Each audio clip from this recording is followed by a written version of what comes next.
Hello and welcome to day 3 of the British Swimming Championships. The action has been fast, it's been furious, champions have been crowned, and we are having a whole lot of fun. This is Deep End Live.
Hello and welcome to Deep End Live. Ladies and gentlemen, this is day 3 of the British Swimming Championships 2019 here in Glasgow, and we are bringing you all the action from the Deep End Live studio, getting you up close and personal to all of your athletes and taking you through all the events of tonight. It's been an incredible week so far. As you can see up here, we've got our Best of British wall. These are all our brand new British champions. Polaroids taken, signatures up there, autographed. And up here, you can see, look up here, this is my favorite bit, the Speedboat Challenge. We're having a whole lot of fun, a lot of frivolities with these athletes and having a bit of a competition of our own. Now, it's all happening from our brand new studio here in Glasgow. Joining me in the studio here, two very familiar faces. We've got James Goddard and Rebecca Adlington. Guys, welcome back, day 3. How are we? Yeah, really good. I mean, it's been a really fantastic 2 days. I'm so excited for tonight, though, because I think we're going to see some really fast racing. Yeah, I know. I've looked at who's in the pool tonight, and of course, what we saw in the heats this morning sets up for a brilliant evening of action. But before we get to that, Jimmy, day 2, last night, cracking evening.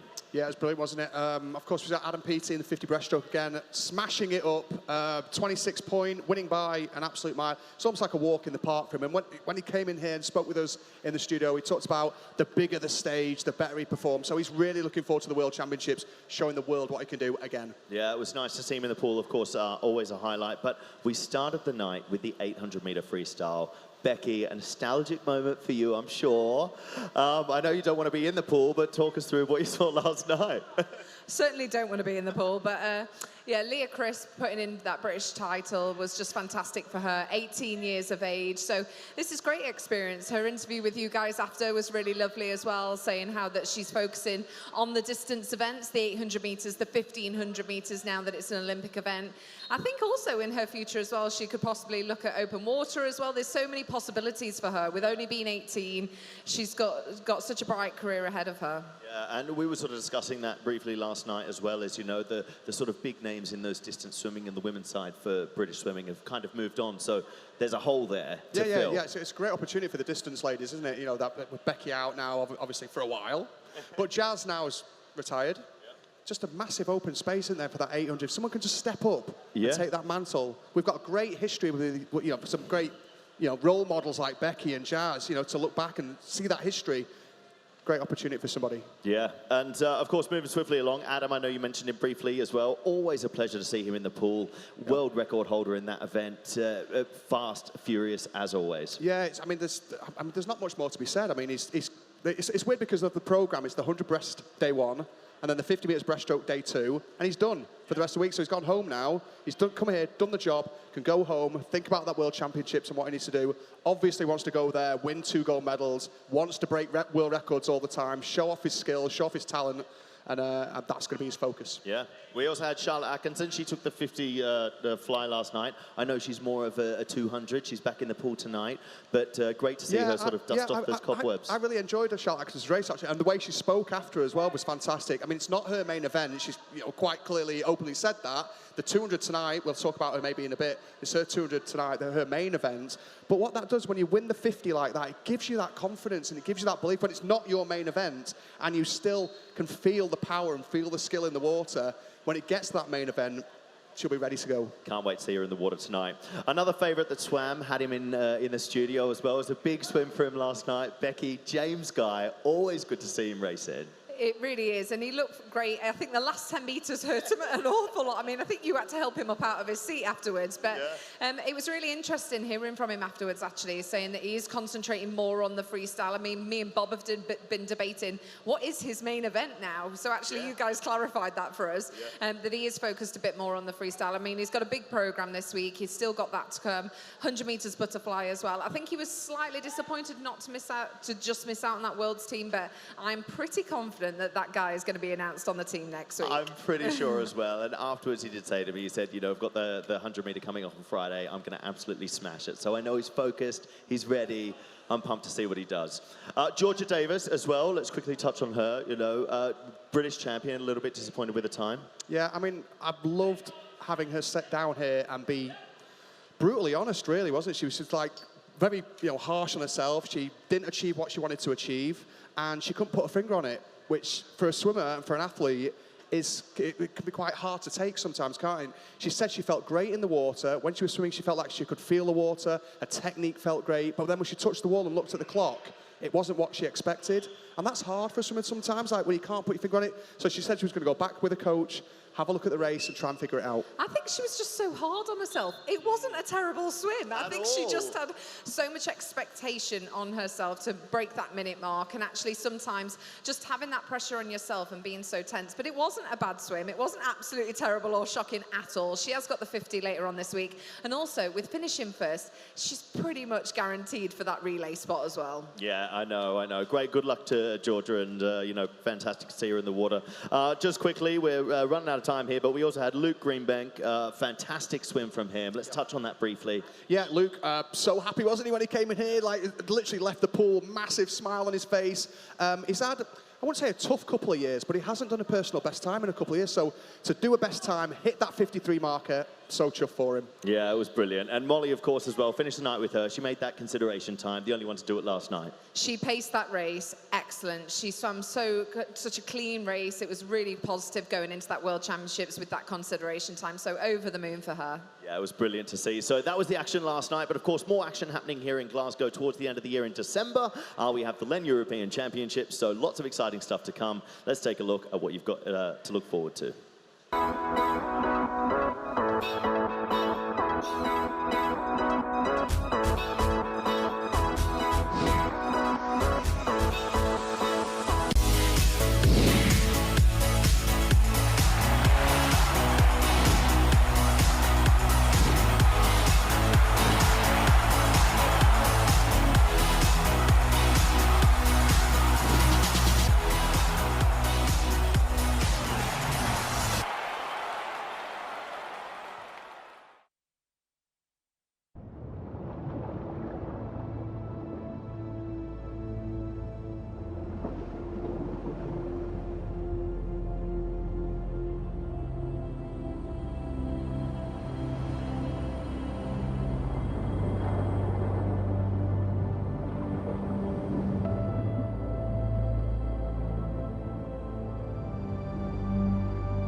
Well, there you have it. The LEN Europeans, lots to look forward to here in Glasgow in December. But I thought I'd come up into the crowd tonight and join some of our fans here supporting, of course.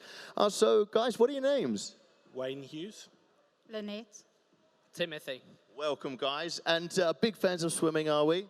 Yeah, very big fans. Yeah. And who are you in supporting tonight and cheering on? Nathan Hughes.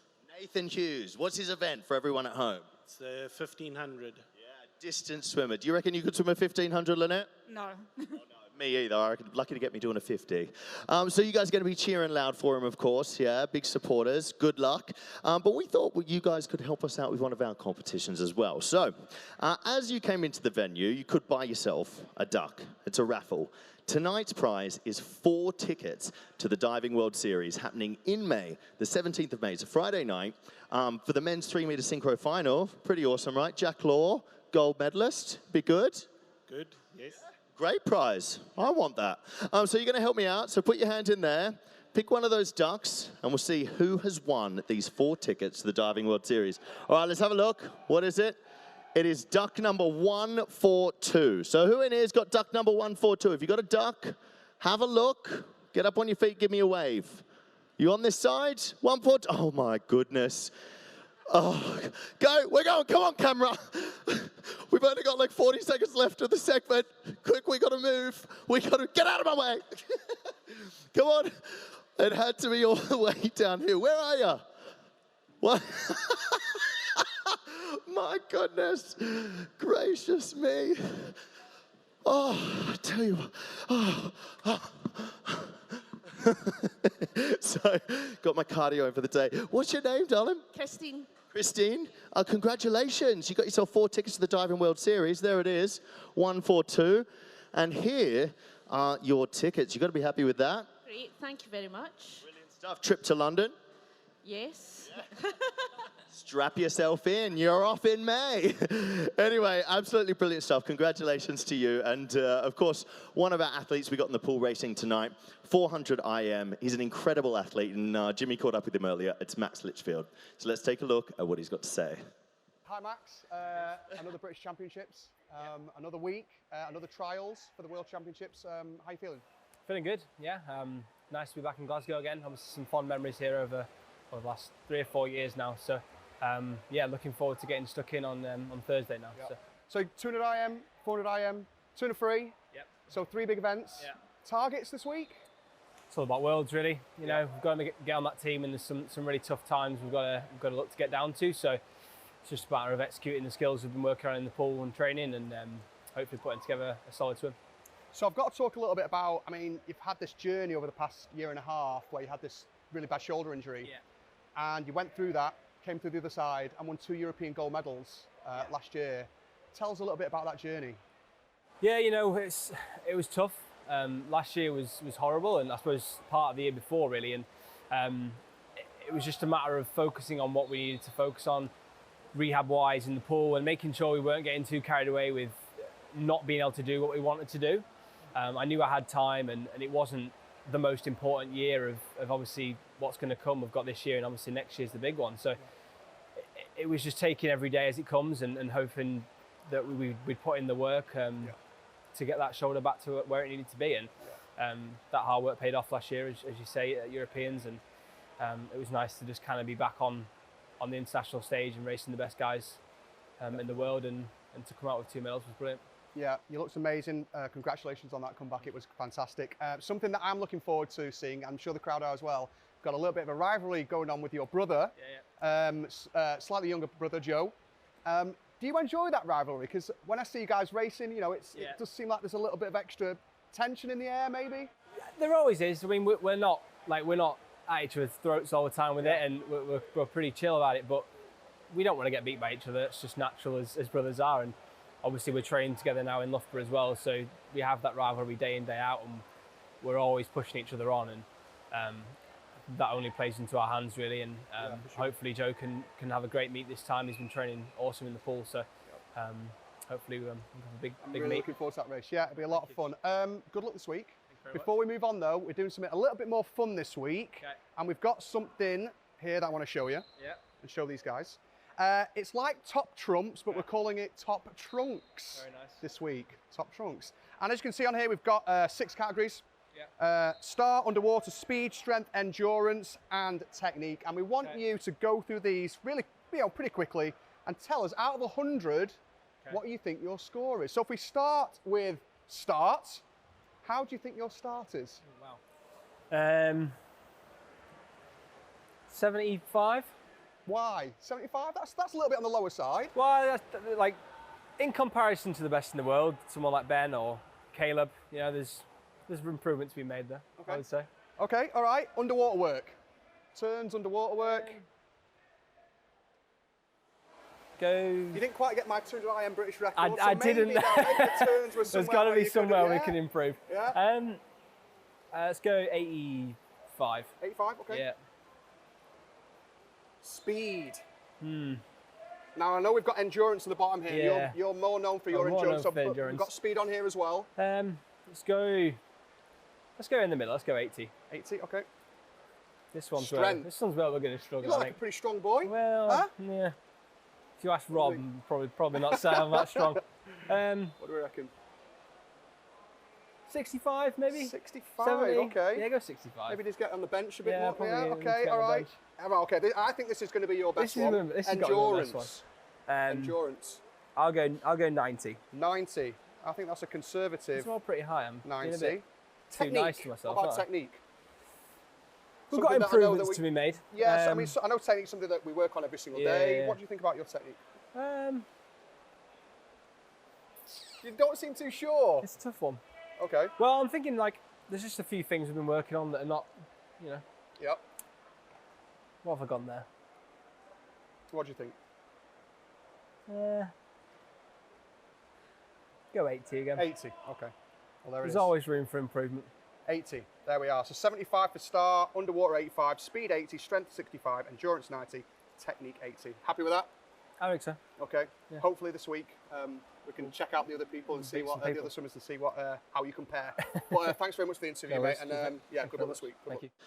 So there you have it, Max Litchfield. He'll be up tonight in the men's 400 metres IM. You can see him there halfway through the evening. But of course, we're starting this evening with the 1500 metre freestyle. We then have the women's 50 metre freestyle, the men's 400 IM, the women's 200 fly, and the men's 100 metre freestyle. So Becky, Jimmy, loads of action happening tonight. Becky, let's start with you. Dan Jervis. Yeah, he had a fantastic 400 freestyle earlier on in the week, so I think we're going to see something special. I mean, his personal best time is on that first qualifying time for the World, so if he swims anything close to his personal best, we could see another person book their spot to the Worlds this summer. Yeah, super exciting. He was determined, so I know this is his main event. I'm pumped to see how he does. Jimmy, who are you excited to see? Actually, this morning, probably one of my favourite heat swimmers was Alice Thomas in the 200 metres butterfly. Yeah, she was just 0.6 off the consideration time, and she looked so good. You know, we saw James Guy maybe die down that last 10 or 15 metres. He'll freely admit that. Alice Thomas looked so strong. She looked powerful. She was holding that technique. She was holding that form. Really looking forward to seeing her swim. One I'm super excited for, Duncan Scott as well, the 100 metre freestyle. He looked amazing this morning, so in control. He eased off that last 10 metres as well. did, He was going so strong. He had done a fantastic turn, and down the last 10, he almost looked round and thought, oh, no one's with me. I'll ease off now. He's brakes definitely on. got more to come. Yeah, really excited for that as well. And I know he's pumped to get in the water, home crowd, Scottish, all that sort of stuff. What about you, Jimmy, as well? Anyone else you've got your eye on? I mean, I've just did a little interview with Max, of Of course. I'm going to course. look forward. I mean, Max is such a resilient swimmer. And from what I've heard, he's like one of the hardest workers. I mean, to do the 400 metres individual medley, which he's got tonight, you've got to work hard. There's no shortcuts in that event. He looked great this morning, looked comfortable, looked smooth. I think he'll go well. And we were discussing this as well the other day as well, Beck. He's in there, you know, Joe is one of the up-and-coming sort of IM swimmers, and no one wants their younger brother to beat them. No one. They're like the Brownlee brothers of the swimming world. It's great. But Max this morning just looks so smooth. Technically, he's such a brilliant swimmer. And he's so good on all 4 strokes as well, because obviously with the medley, it changes leads so often. But with Max this morning, he was just solid, solid, solid, solid. He just looks so smooth, so in control. And I think he's got a big drop to do tonight. Yeah, I mean, so much to look forward to this evening. I'm excited for it. Hopefully you are at home as well. Of course, we would love to hear from you, so remember to keep those tweets coming in, keep those Instagram posts, the Facebook posts. The hashtag for the entire event is hashtag BSC19. And of course, hashtag DeepEndLive. Who doesn't love a selfie? I do. Do you, Becky? You definitely do. I definitely do. I love it. Anyway, we couldn't put on these events without our sponsors, so let's take a look and hear what Tyr has to say.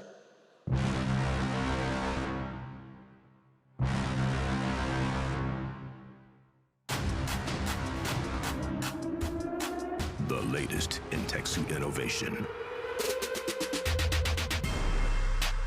Frictionless fiber construction.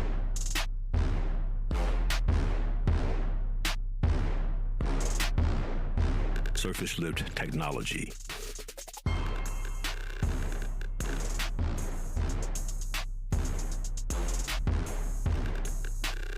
compression cage.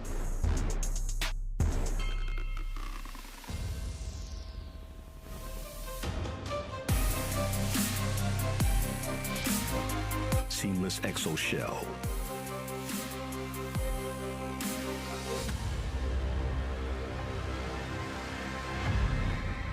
Tier Vinzo. Battleborn. So a big thank you to all of our sponsors, of course. We couldn't do it without you, so thanks to everything you do for us.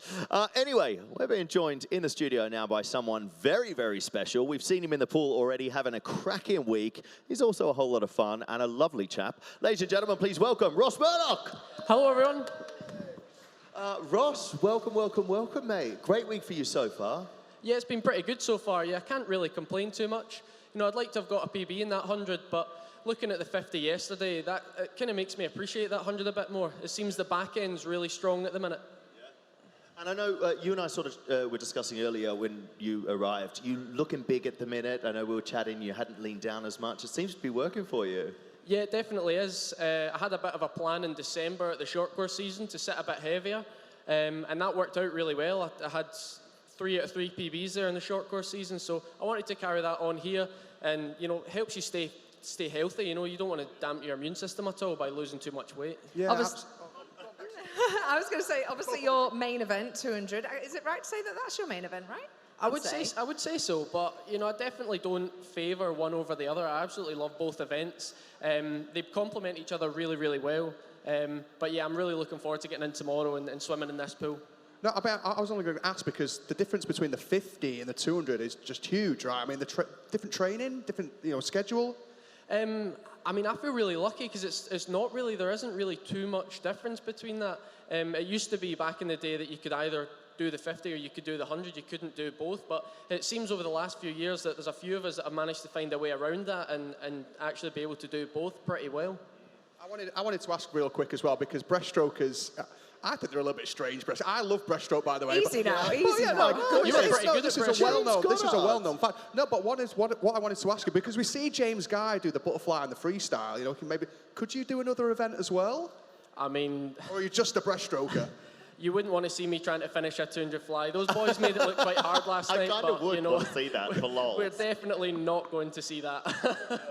And I know, Ross, coming up this year as well, you know, not just this competition, I'm super excited for you. You're heading out on the championship series. First time we've seen it for FINA.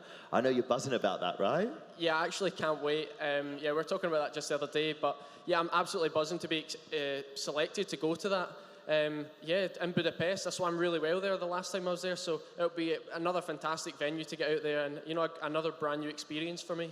I think as well, obviously, you've just mentioned there you like swimming in Budapest, but this pool has got to hold incredible memories for you. Is it extra special every time you come back here? It is, because you know, I've swam here since I was about 10 years old, and then this stand didn't used to exist. This used to be fire exits the whole way along here, so you know, to see what it's evolved into, and you know, the past couple meets that have been here with the Commonwealth Games and the European Championships, it's been absolutely fantastic, standout venue, and one of the best in the world for sure.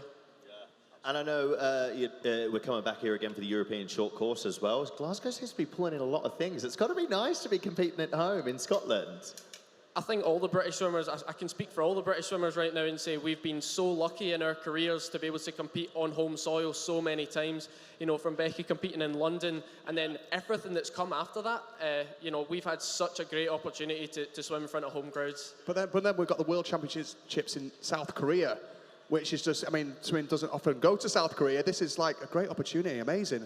Yeah, I mean, that's one place I've never been. There's not often big meets out that way, so yeah, what a fantastic opportunity for them to host a meet and, you know, to really show off what they can do out there.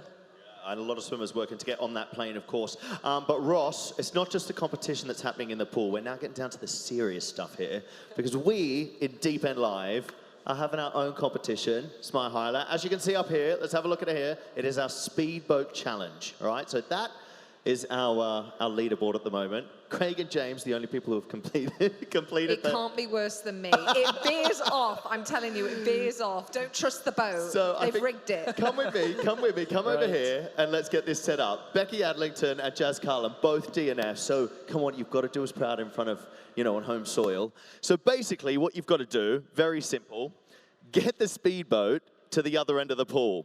It sounds easy, but it's actually really difficult. My advice to you is slow and steady, all right? You got the rules? I've got the rules, but which is which here? That's like go forward and left and right. That's the best, that's the best I can give you. All right, so on my count, we ready? Timing? We are ready. Ladies and gentlemen, make sure you get behind him as well. He needs your support. 3, 2, 1, go. And he's off and racing. Watch out, Ross! Oh my God, oh, he did a flip. Oh my goodness. He's rolled it twice. Oh, you know what? Because we've got a spare boat. Have you got more tactics? Well, let's try not do barrel rolls this time. I'll try and just, well, it seems to be going left, so I'll try and go right this time. I was quite impressed with those barrel rolls, though. We had 2. All right, are we ready to go? Okay, let's do it. 3, 2, 1, go! Come on, Ross! Stay focused! Stay focused! Stay focused! It's almost at the end! It's at the end! Yes! He finished! Ladies and gentlemen! On the lane rope, that's the tactic. Right, the lane rope. 11.3, that is a silver medal. A silver medal so far. Rossman, I'm so impressed. He was flipping the boat, was flying through the air. Come over here, let's get your tie up on that wall. Becky, what's your response to that? He finished. I think it was my coaching that did that. I'll take credit. Honestly, I'd agree with that. 11.3. 11. Still Damn, beat he got Jimmy. ahead of Still me. beat Jimmy. Well done. Well done. I'll take that. McLean will be happy Okay. that he's top of the board as well. Here's the leaderboard, 11.3. You know what? You're above James. I'm trying to do so many things at once. Not happy. Above James, currently in the silver medal position, right there. Oh, we'll get that up properly later. I can't do too many things at once. Thanks, Ross. Ladies and gentlemen, Ross Murdoch. Thank you. Awesome Cheers. stuff. Right, it is now over to Bob Ballard in commentary. Becky's going to be joining him there. That's if you're at home on the stream. And for us, it's time for some action. So let's get into it. Thanks very much. Thank you, John, and welcome to the action, which will be underway in about 3 minutes' time at the 2019 British Swimming Championships in Toll Cross in Glasgow.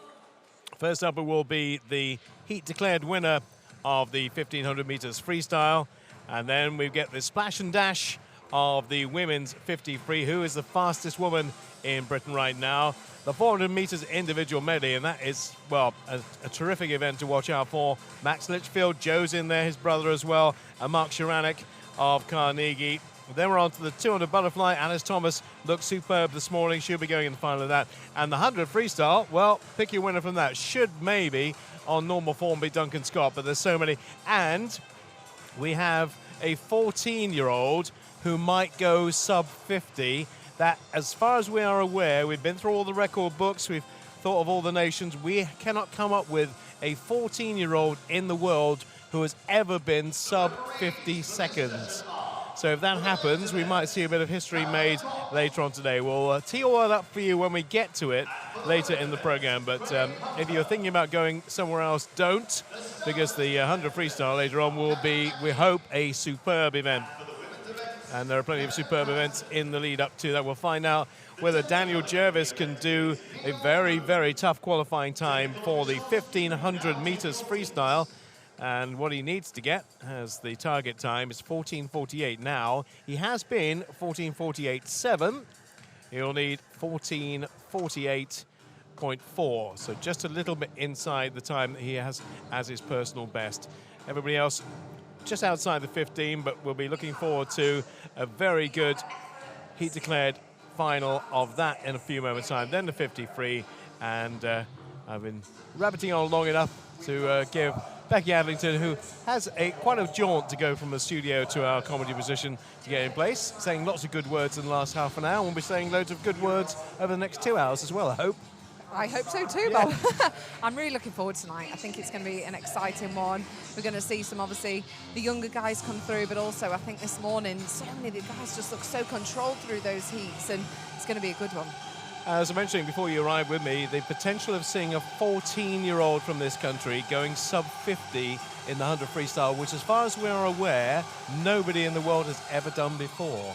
It's very, very impressive that a 14-year-old can go that fast, especially a man as well. We don't often hear, we often hear of 14-year-old girls doing it, but not the boys, and especially over a sprint event as well. I mean, for the sprints, you do have to tend to have that power, that strength behind you, and that comes with a lot of age.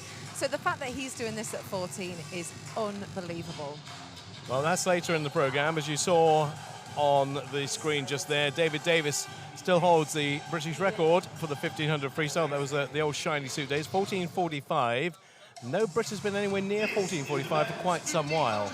I mean, Dan has done it before. Well, he's close to the 48 mark, isn't it? And it is round about that qualifying time that they need, the 14:48.4 for that, booking that spot on that world's team. But he's certainly going to be setting his sights on that consideration time of 14:59. He's got to be wanting to break that 15-minute mark. And to be honest, with how he swam the 400, he should definitely be on form to do that.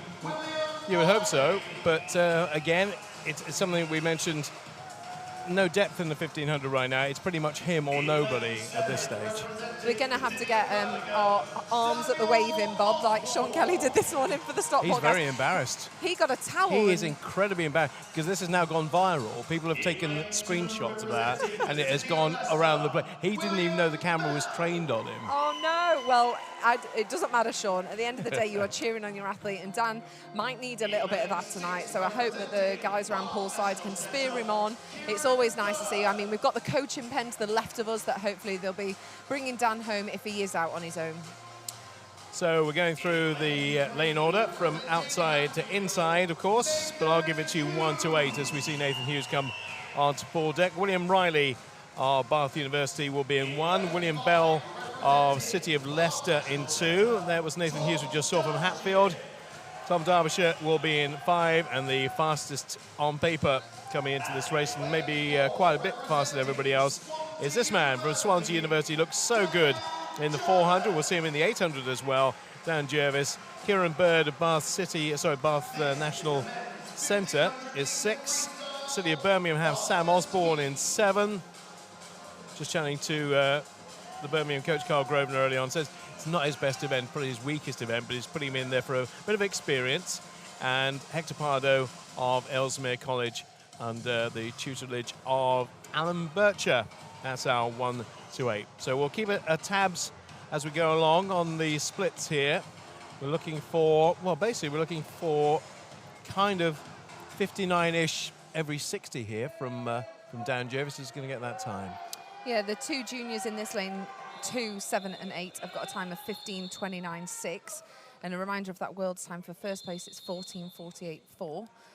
Or for the consideration time, 14:59.36. Well, the second time, I think, is well within his compass, and the first one should be, but it's right on his personal best. He'll have to do a personal best to get it by about half a second. But the way he looked in the 400, you can't always equate the two, but certainly he started the week in very good form and seemed to have plenty in the locker. Yeah, he did, and that 400, to do it out on his own, he's probably used to now doing this on his own.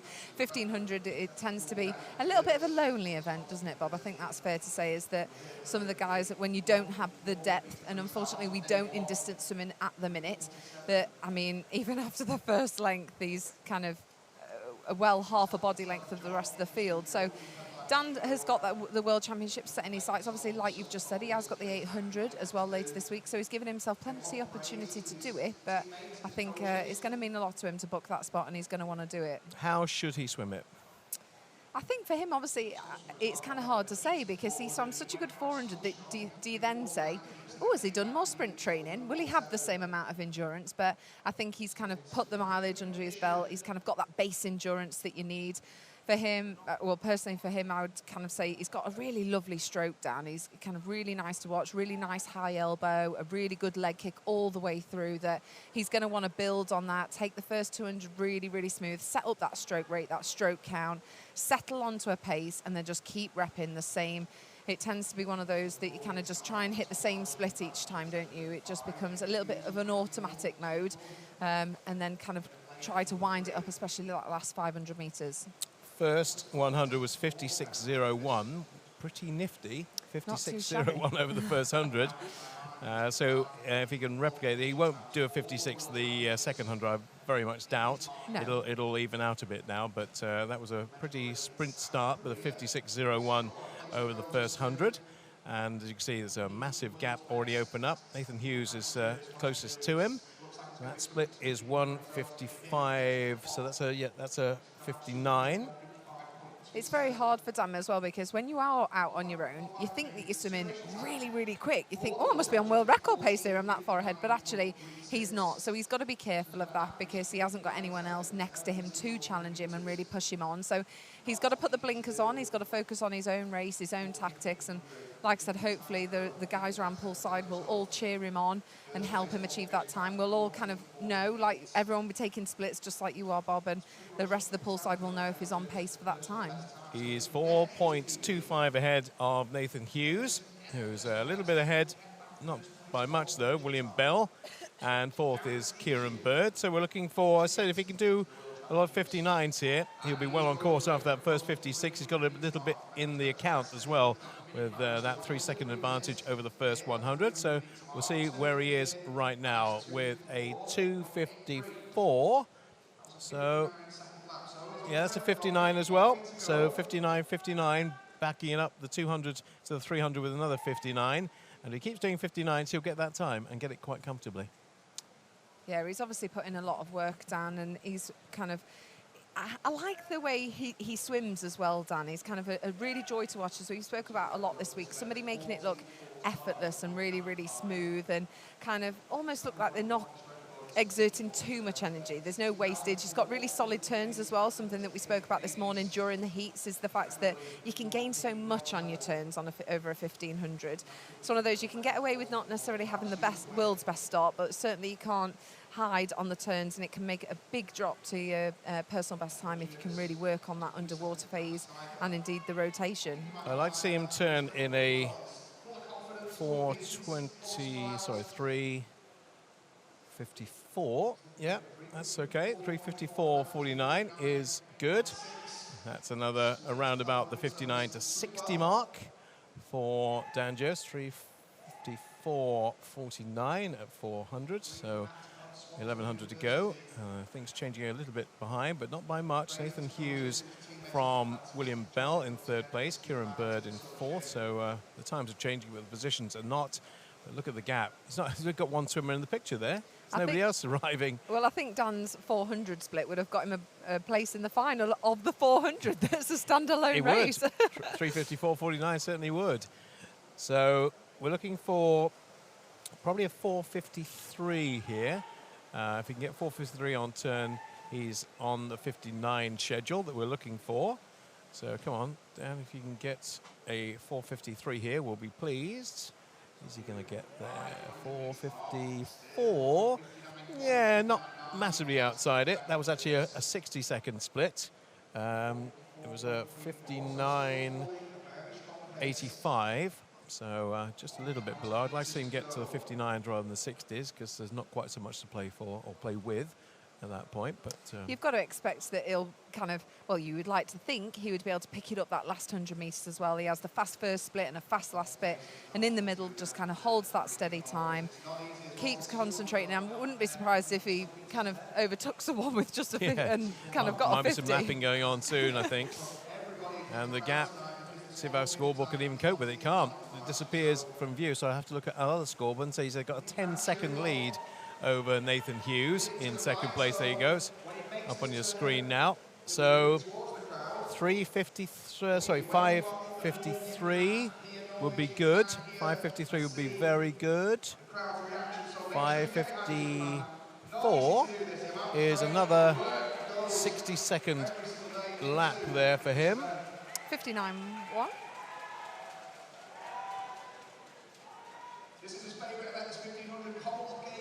So how long is how big is the gap between 1 and 2? Nathan Hughes 6:05, so he's about 11 seconds clear now. Our cameraman's going to be training a lot on the man with the green cap, because there's nobody else. He'll come back and he'll get to probably 15 before he sees somebody else, nearly. It's getting to that stage now where There's a huge gap, and of course he'll be approaching, when he comes back this end, the halfway stage of the 1500 meters freestyle. But all looking good on course as he's repping around 59 to 60 per 100 meters at the moment. So we're looking for a 6:54. Means he's still very much on course. 6:54 it is. Metronomic. I think for Dan, it's one of those that, even just looking down at this start list, he knew he was going to win this race. He didn't have any fear of, oh, am I going to win? Am I going to come second? So for him, it's probably really allowed him to concentrate on those splits and those tactics and how he does that. Because other races, obviously, it is about the race. Of course, you want to post a fast time, but it's about finishing number one, whereas Dan hasn't got that worry. And also going into this, he would have had so much confidence after that 400 as well. So it's probably allowed him to just concentrate on those splits. He is doing it automatic. It's like absolutely crazy that he's just now allowed to concentrate, focus, and do what he's been doing in training all this time and put it into play. That was halfway, by the way. That was the 750 mark. This will be 800 when he arrives at the far end of the pool from where we are sitting. And 754 would be very nice if he could oblige here. He's going to be under that. 753, I think. Yeah, 753.78. So that's again in the 59s is where he is. High 59s, but that's okay, because at the moment he's got a little bit in the bank, as we mentioned, from the first 100 to help it through. He hasn't gone over 60 at any point in this swim. Been repping 59, 59.5 pretty much all the way through, and Becky's giving him a little bit of a come on, waving her hand. Looking a little bit like royalty when you did that. He can't hear us if we cheer. He's in the water, but it's one of those, Dan, we spoke about it this morning, breathing every two. So it's a case of that if his coach is over this side, he won't be able to see him until he comes back again. So it's about giving him that bit of encouragement that you need. It's one of those that you do notice on front crawl. I always used to do. You used to look for people on poolside. Who's cheering me? Who's kind of there? Where's your coach? Looking for signals. So for him, it'll mean a lot to him if these guys get all behind him. 8:53 maybe here. 8:53, spot on. So that is again just under the 60. 59.8 for Dan Jervis. So everything under 60 is beneficial to him. 14.48, remember, 48.40 is what he requires to automatically get a place on the team for the World Championships. And the gap between him and Nathan Hughes has been solidly in second all the way through now. Is 18 seconds between first and second place. So our scoreboard really can't cope with that. It's like he's in a different race, Well, he is in a completely different race. So they're coming back there, and he's going to be past the 15, up to 20. At least it will give him a little bit of time to have a bit of breather when they haven't turned yet. It'll give him a breather, though, when he's finished the race before he has to talk to James and Yes, John, very so true. he'll be able to catch his breath. Very true, yes, because you can't get out of the pool as that 4x2 team in Fukuoka in 2001 found out the Americans when they decided they're going to get out and celebrate before everybody had finished and got disqualified, and the Australians too. A bit long ago, that for me, Bob. Oh, we won it. Great Britain won it. Our quartet won it because the Australians and the Americans got out and celebrated when the race hadn't finished. So that's a mistake. What did Dan split there? Sorry, I forgot to ask. Yeah, we were talking away, we didn't see it, did we? But 9:52.8 he split, so that's a 59. Yeah, another 59 for Dan Jervis. So you say, if he keeps repping 59s, he's done it, basically. And we know he'll go quicker over the last 100. So I don't think there's any alarms. Everybody watching in Swansea, Adam Baker looking on pool deck, won't be at all concerned because he'll have a stopwatch there and he'll know what we know, and he'll be able to see the same times that we can see. If he's going 59s, 59s. Is this 400 to go? Is this 400 to go? This will be 400, yeah. 400 turn now for him. 10:52.29. He's well in range here. Well in range. As long as he's going with 400s, we need... Yeah. He'll be very close to the British record, actually. That 14.45 we were talking about. 14.45 from David Davis. Maybe that could go here. I think it's maybe a bit too much to ask him to get down 14.45, but yeah, who knows? Now, the one we've got on our British record is actually, that's old. It's got 14.55, it's actually 14.45. It's what he did in Athens, I think, in 2008. because everybody had to do pretty much 14:50 to make a final in Athens. Remember, that was the height. That was the height of the shiny suits in Beijing. Was it Beijing or Athens? Well, I think it was Beijing. He actually had to do that in the heats. He did. He had to do that time in the heats. Basically, he made the final. Well, it's brilliant. I mean, Dan's only 3 seconds off that already, and he knows he's swimming well here with 300 to go. I wonder if he can break that record. Well, that is another 59 mid for Dan Jervis, and he is going to bring this one home and be the second person to be automatically qualified for the World Championship, it looks like, unless something goes really wrong, and there's no indication it's going to do. That lead is absolutely humongous now between 1 and 2. William Bell's now moved up into second place, by the way, and the lead is 28 seconds between 1 and 2 right now. They're the chasing pack, if you can call them that, because they're having their own little race at the back. This will be 1,300.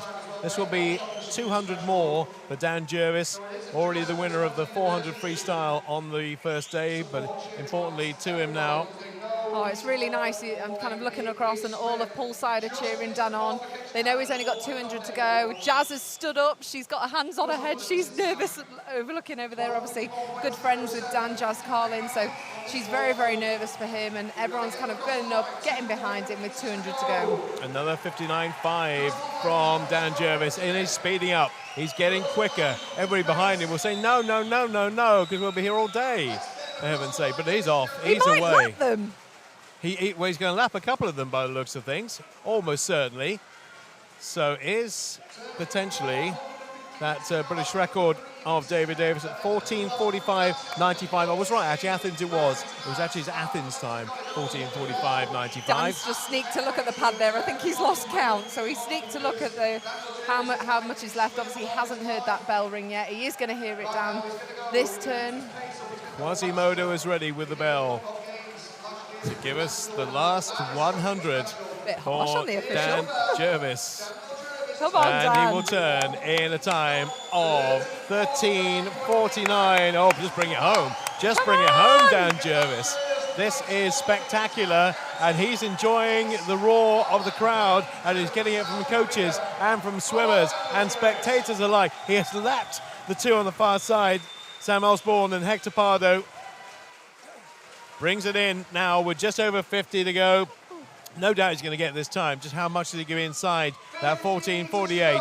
Now, is David Davis's British record maybe potentially under threat here?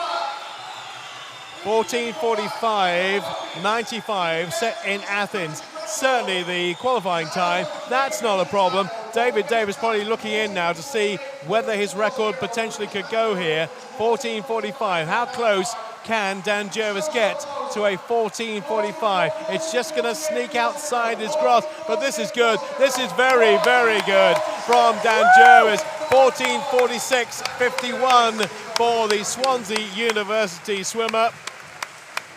And he will be, or should be, and he is. There's a smile to indicate he is thrilled. He has got his spot on the World Championship team for Great Britain, and he's done a personal best as well. And he's done the second fastest time in the world this year as well with that. Do you know what? That is something I haven't seen for a very long time, that every single person stood up, cheered another swimmer. Dan doesn't swim for their clubs at all, and every single person across that stand was cheering him on, wanted to bring him home, and what a fantastic swim that was. Only Gregorio Paltrinieri has been quicker in the world this year. It's given me goosebumps. That was absolutely amazing. I'm so chuffed for him. What a race that was, and to do it on his own as well. What was the gap in the end? It was absolutely, we mentioned second and third, we should do that. Daniel Jervis from William Bell, and the gap was 35 seconds between 1 and 2. Now, William Bell entered in on a 15:39. Well, he's done a massive PB there. You shouldn't overlook that. He's also got that World and European junior time as well, William Bell. He was one of our juniors to look out for. The time was a 15:29, so he smashed that as well because he's done a 15:21. So a huge congratulations to him as well. Nathan Hughes, just outside his personal best, was second for a lot of that race and headed by William Bell towards the end. But we will not see any race that's so conclusive this week than that. Dan Jervis, Swansea University, take a bow, and he will. He'll get a bit of his breath back before he goes to speak to the boys in the studio. But let's repeat that for you again. 14:46.51. Got the time and got it relatively comfortably as well. Brilliant splits. Let's hear from Dan Jervis. He is with John Mason and James Goddard. The most magic moment of the week for me so far. Dan Jervis, you're on the plane going to World Championships. Thank you, guys. I mean, I'm emotional sat here watching it for you. How do you feel? It's a tough event. It needs a few deep breaths. We can't blame you. I know this is like cheesy as hell, but I just want to say, Mum, Dad, I done it. I was very, very nervous. Oh, sorry. I gotta be honest, I was very nervous today because I did today put a lot of pressure on myself. And I always rely on my team to keep me calm. And every single one of them did. And I thanked them after the 400, and I want to thank them again. Guys, you're the best team I can swim for, and I love you all. Thank you very much. Oh my goodness, I'm getting emotional. Dan, I mean, that was such a magic moment. You were out there on your own the whole way. What was going through your mind? Because that's a tough race to race like that. Yeah,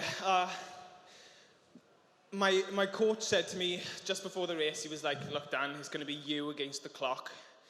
You just got to keep your head focused. And I done that as best I could, you know. There was a time I wanted to get and I didn't get it. That time I'm sure you both know. It's been held for quite a long time and it's getting on my nerves, to be honest with you, because I really want to break it. But, you know, I can't be too disappointed with that time, you know. I'm from a little village in South Wales called Resolven. And I just want to say, last night before I went to bed, one of my first coaches, one of the people that taught me to swim, sent me a video of my first swimming club just saying a good luck message to me. And I'm the most emotional person you'll ever meet, honestly. And I just want to say, Nexus Valley, I thought of you the whole swim then. I thought of you, I thought of Neath, I thought obviously Swansea University, Swansea Aquatics. That was for you guys. Dan, I am so happy for you, mate. This whole building was behind you. We're all proud of you. That was such a cracking swim, and I cannot wait to see what you do at World Championships. Ladies and gentlemen, give it up. Your British champion on the plane to World Championships. It's Daniel Jervis. Thank you, guys.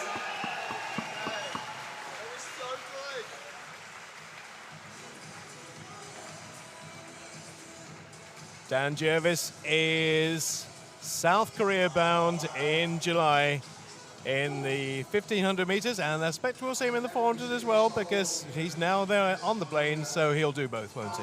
Yeah, might do the 8 as well. Yeah, no one beat him in that 400, and especially going into that 800, I expect him to be the winner of that one as well. Just what a lovely interview there. I love the fact that he admitted that British record is getting on his nerves. Did you hear that, David Davis? Did you hear that? He's gunning for it, and he wasn't too far outside it, was he? 14:46, yours is 14:45, isn't it? 14, oh, we're looking at it again. It is 14:45.95, so yeah, look how close he was. He was only just over half a second outside that British record. Well, we could see Dan break it this summer at the World Championships. Every chance of that. And he'll be up against the likes of Paltrinieri and all the best in the world. And I say he's just proved at the moment he's second best in the world, so he's certainly in the mix. Yeah, what a fantastic swim. I'm so pleased for him because what a nice guy as well. On to the 50 meters freestyle finals. Of course, we have 3 of those. We did have the heats earlier on at the 1500. That was the heat declared winner, and he won it by a long, long way, as we saw. We're on to the junior final of the 50 meters freestyle, and Becky always has the stats at her fingertips. So what do the juniors require to make the team for this summer? It's not too quick. No, it is too quick, sorry. It's not, you can't hang about. It's 25:84. Yeah, it's quick. We got anybody in this field who's done that? No, we haven't. Not yet. Well, Sophie and Tamrin are going in the open final, who are both juniors, both eligible, and both could possibly do it then. Okay. At the moment, nobody in this field has done it. Let's see how they do. Scarlett Major of the city of Newport. Ellesmere College's Amelia Rodd Rebecca Watt of Dunmow in 3. Honey Osrin of Plymouth Leander in 4. Harriet Rogers in 5 for Darlington. Katie Woodburn of Warrender 6. Emma Russell, Heart of Midlothian 7. Safia Silla of the City of Oxford. My goodness me, this is a difficult one to call. Lane 4 looks good. Honey Osrin looks very, very good in the centre lane. She might just hold on to this. Her stroke looks good. Just a little kink in it there, but Honey Osrin I'm going for in lane number 4 to take it in 26.37. And that is a new personal best for her. A sizable one as well. Second place went to Safia Silla, who only got in through a swim-off to this final. And she got second place. Just shows you, doesn't it? And Rebecca Watt in 3rd. Actually, 1, 2, 3. Look at them. 4, 5, 6, 7 under 27. 7 swimmers under the 27 mark there in the junior final. Right, on to the transitional 50 metres freestyle final. And that will contain the likes of Sophie Smith from St Thomas, Mount Kelly's Emily Hames. Another Mount Kelly swimmer in lane 3 is Macy Lawrence. We're coming out onto pool deck now. Emily Crane of Loughborough is in 4. Zoe Bozzard Hill of City of Birmingham. Evelyn Davis of Bromley goes in 6. Megan Allison of Newport in 7. And Stockport Metro's Elizabeth Harris will be in 8. In terms of best times here, just a quick glance through it, looks like the best in terms of what they've done in the past is Zoe Bozzard Hill. Didn't do it this morning, but the Birmingham swimmer has been 25.94. 25.94 would be just a 1/10 of a second outside the time. And yeah, Emily Crane has been 25.7, so both of them have been sub 26. We'll see what they can do in this one. All the records belong to Fran Househall, apart from the Scottish record and Welsh record, of course. Not surprising. English record, British record. I think she had probably, at some point, probably held the European record as well. Transitional 50 final of the freestyle. Now, again, this is likely to be, because of their time, very, very close indeed. Who's got the best reaction time off the blocks? It's Emily Crane of Loughborough and Sophie Smith, 0.63 and 0.65 respectively. Ball into her stroke and away goes Emily Crane of Loughborough University. She had that one at 25. She's not going to get caught, I don't think, by Macy Lawrence, or is she? Macy Lawrence will get close to her, but not close enough to take it. It will be Emily Crane in 25.82. Not quite as quick as she has been. Season's best for her, though, and just outside her personal best for Emily Crane. Second place to Macy Lawrence of Mount Kelly, and 3rd to Elizabeth Harris of Stockport Metro. I think she was involved in the swim-off earlier, wasn't she, Emily? So I think that was her 3rd 50 of the day and got better each time. Maybe that's the way to do it. You get into a swim-off and it makes you swim better in the final. Maybe there's some sort of correlation there that I hadn't seen before. She has swum faster through the heats, the swim-off, and then it's like having a semi-final, isn't it, I guess? Yeah, kind of, yeah. She said, I actually quite like semis, so I'll make sure I bring one in for myself. Yeah. I'll construct a semi-final so I can have the proper transition all the way through. Right, on to the open final. In this, we'll see the likes of, and they'll be on pool deck very shortly, Anna Hopkin, Freya Anderson, Emily Barclay, and Tamarin Van Selm, one of the swimmers we've been highlighting this week from a smaller programme from Bromley. She's made another final. She's in lane 2, and every swim, I think, this week, she has done a PB in every single event she's been in. Morning and night, she's done a PB. Yeah, she's only 15 years of age, so again, what a great experience for her to be in the call room with these top athletes, getting that experience of racing the seniors at just 15. Kate Clifton, our senior Sheffield, will be in 1. Tamarin Van Selm of Bromley in 2. Emily Barclay of Loughborough in 3. We'll get into the centre lanes in a moment. Obviously, they're introducing them from outside in. There is Tamarin of Bromley. She looks a bit nervous, bless her. I hope she's okay. Yeah, well, she has only not long ago turned 15. Rachel Louise Masson of Edinburgh University is in lane 6. Has a best time of 25.45. There's Emily Barclay. In Hume is her coach at Loughborough University, and the fastest qualifier of course, don't forget Freya. Most certainly shouldn't forget Freya. We'll look to see if she does something special in the 100, which is very likely this week. 50 might be a bit short for her, potentially. Yeah, we've obviously seen her take that win on the 200 metres freestyle earlier in the week, so she's kind of gone from a mid-distance one to a sprint one, and then I think her favoured one, the 100, is going to be the most exciting.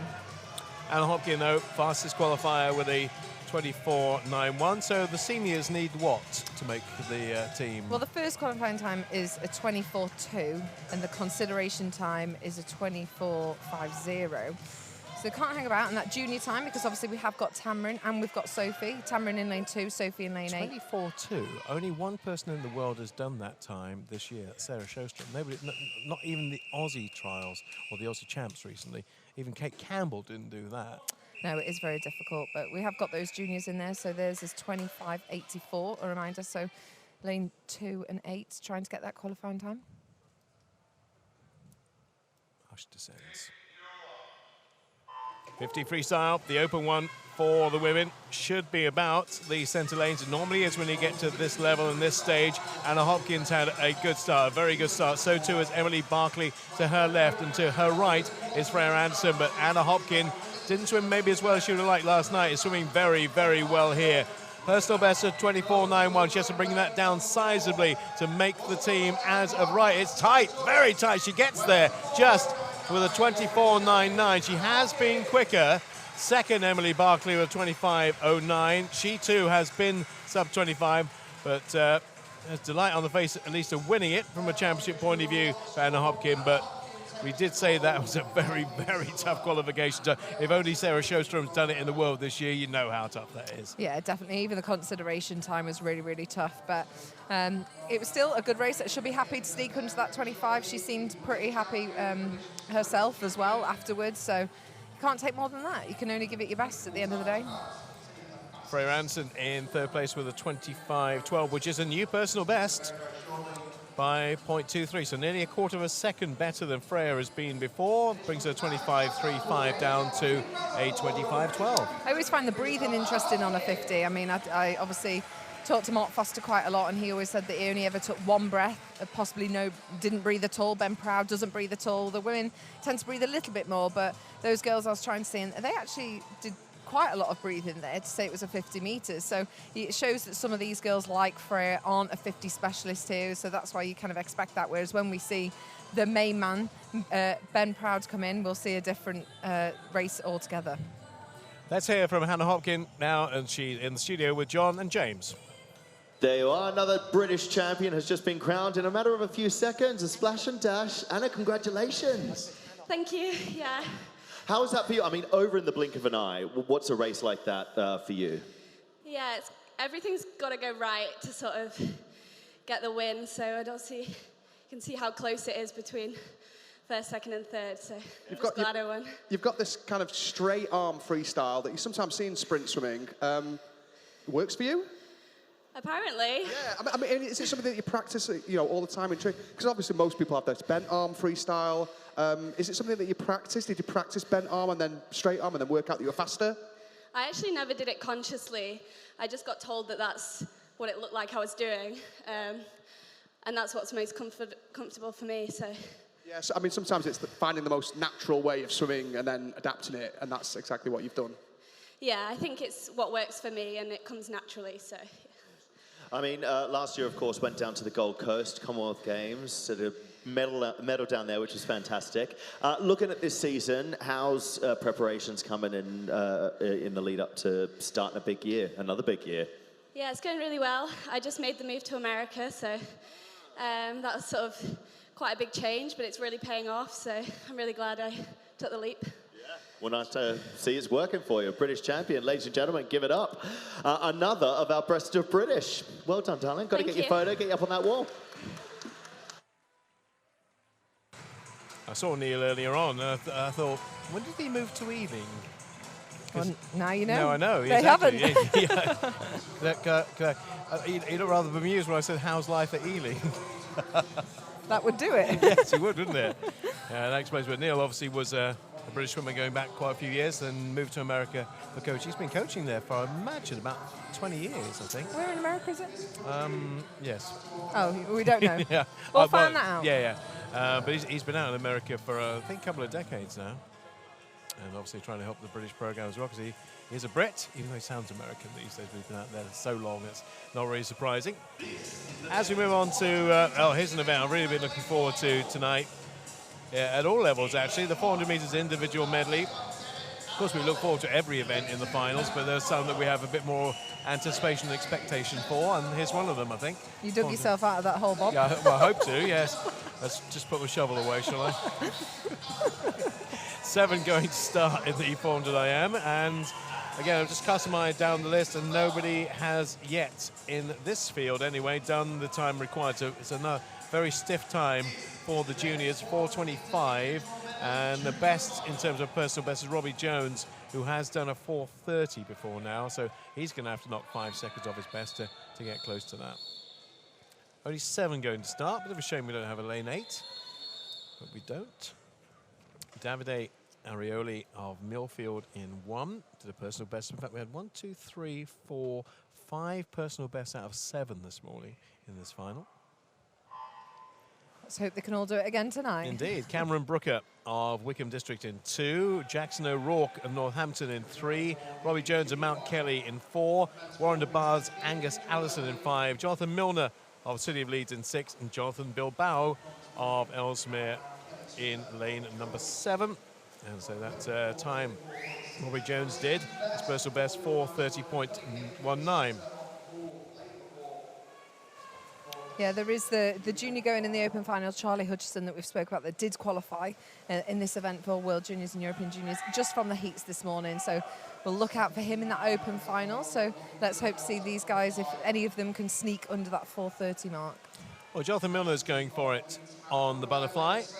Butterfly working very well for the City of Leeds swimmer, who is in June going to turn 18 years of age, 17 at the moment, and he's got a nice gap between him and the rest after the butterfly. It's something in the region of 2 seconds, nearly 2 seconds over Robbie Jones, Angus Allison and Jason O'Rourke. But as we always say, I mean, maybe a bit of a cliche now, but the IM changes complexion very quickly through the strokes, and probably will do once you get to the breaststroke. On the backstroke, it's holding firm at the moment. Yeah, looking down here, it seems like quite a lot of them have got a good breaststroke, especially Jonathan. He has a history of getting gold at the 100 metres breaststroke at past British Championships, so we'll have to look out for him. As I doubt he's going to back off, or people are going to overtake him if he is good on the breaststroke. Well, I say the butterfly worked well, the backstroke's working particularly well, and I say if his breaststroke is as good as it seems from the indicators in the past. At 16 years of age, he was winning the gold in the 100 breast.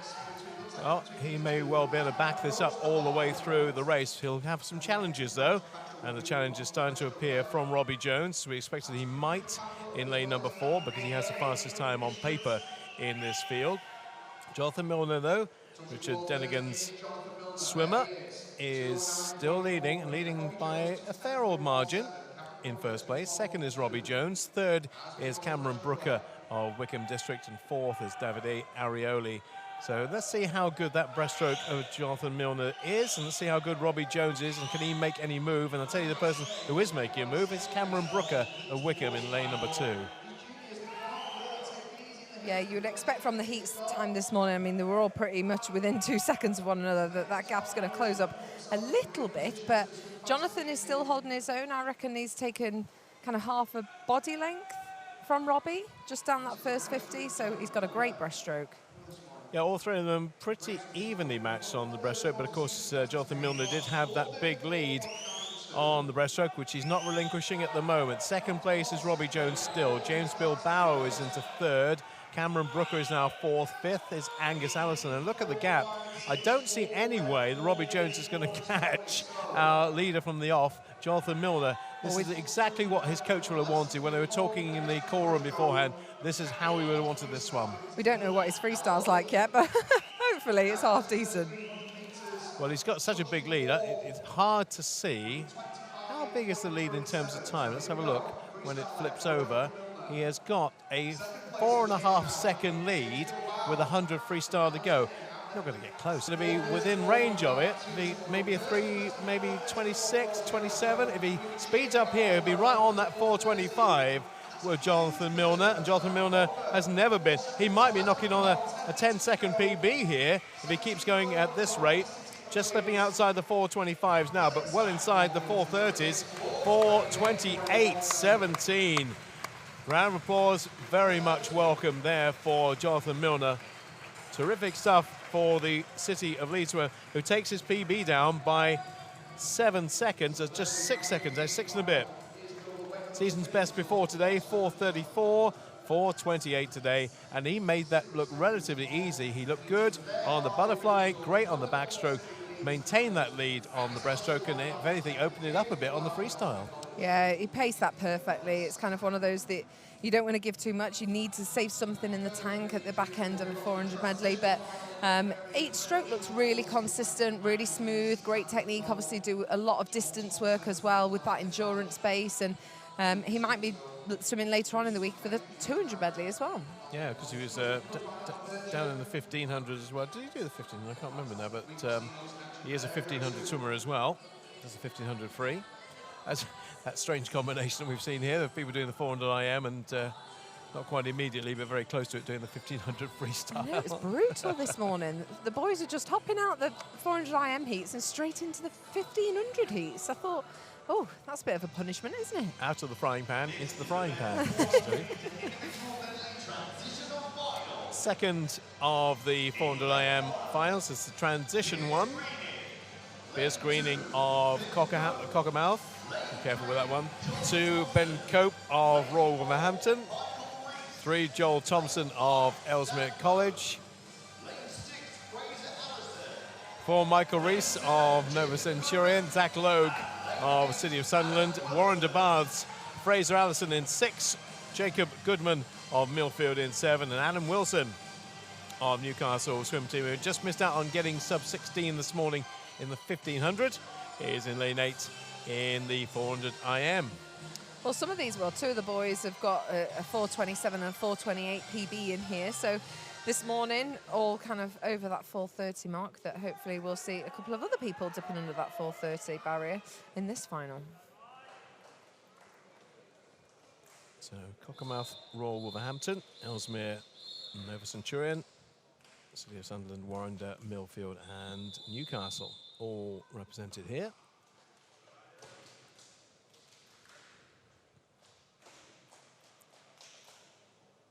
A lot of slapping going on.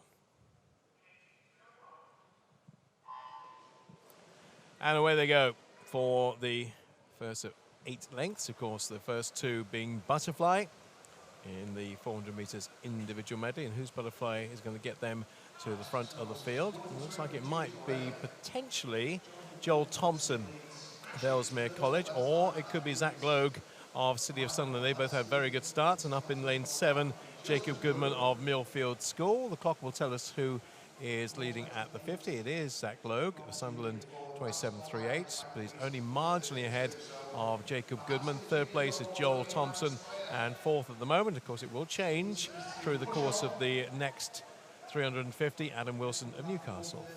Yeah, Zach has got the fastest personal best time out of the field with that 427. So I think for him, he'll be wanting to kind of get close to that. As soon as this morning, he was 5 seconds off, so he'll be definitely wanting to have a better swim tonight. Our leader now is Jacob Goodman at the 100 stage, 59.06, but only a couple of tenths away is Zach Logue. Then Joel Thompson, all 3 of them going sub 1 minute on that 100 butterfly. Onto the backs they go. And lane 5, Zach Logue had a very good turn on the backstroke and has got him back into the lead, with Jacob Goodman just behind him, but nothing to choose between those 2. And also going strongly is Adam Wilson on the backstroke for Newcastle. Might have moved up, if not into 3rd place, very close to it, looking to overhaul Joel Thompson in lane number 3. But it is Goodman, Logue, and then Wilson has moved into 3rd place, just ahead of Thompson by 1/100th of a second. Well, Adam was one of those that did do the 1500 heats this morning, so he's had a very tiring day.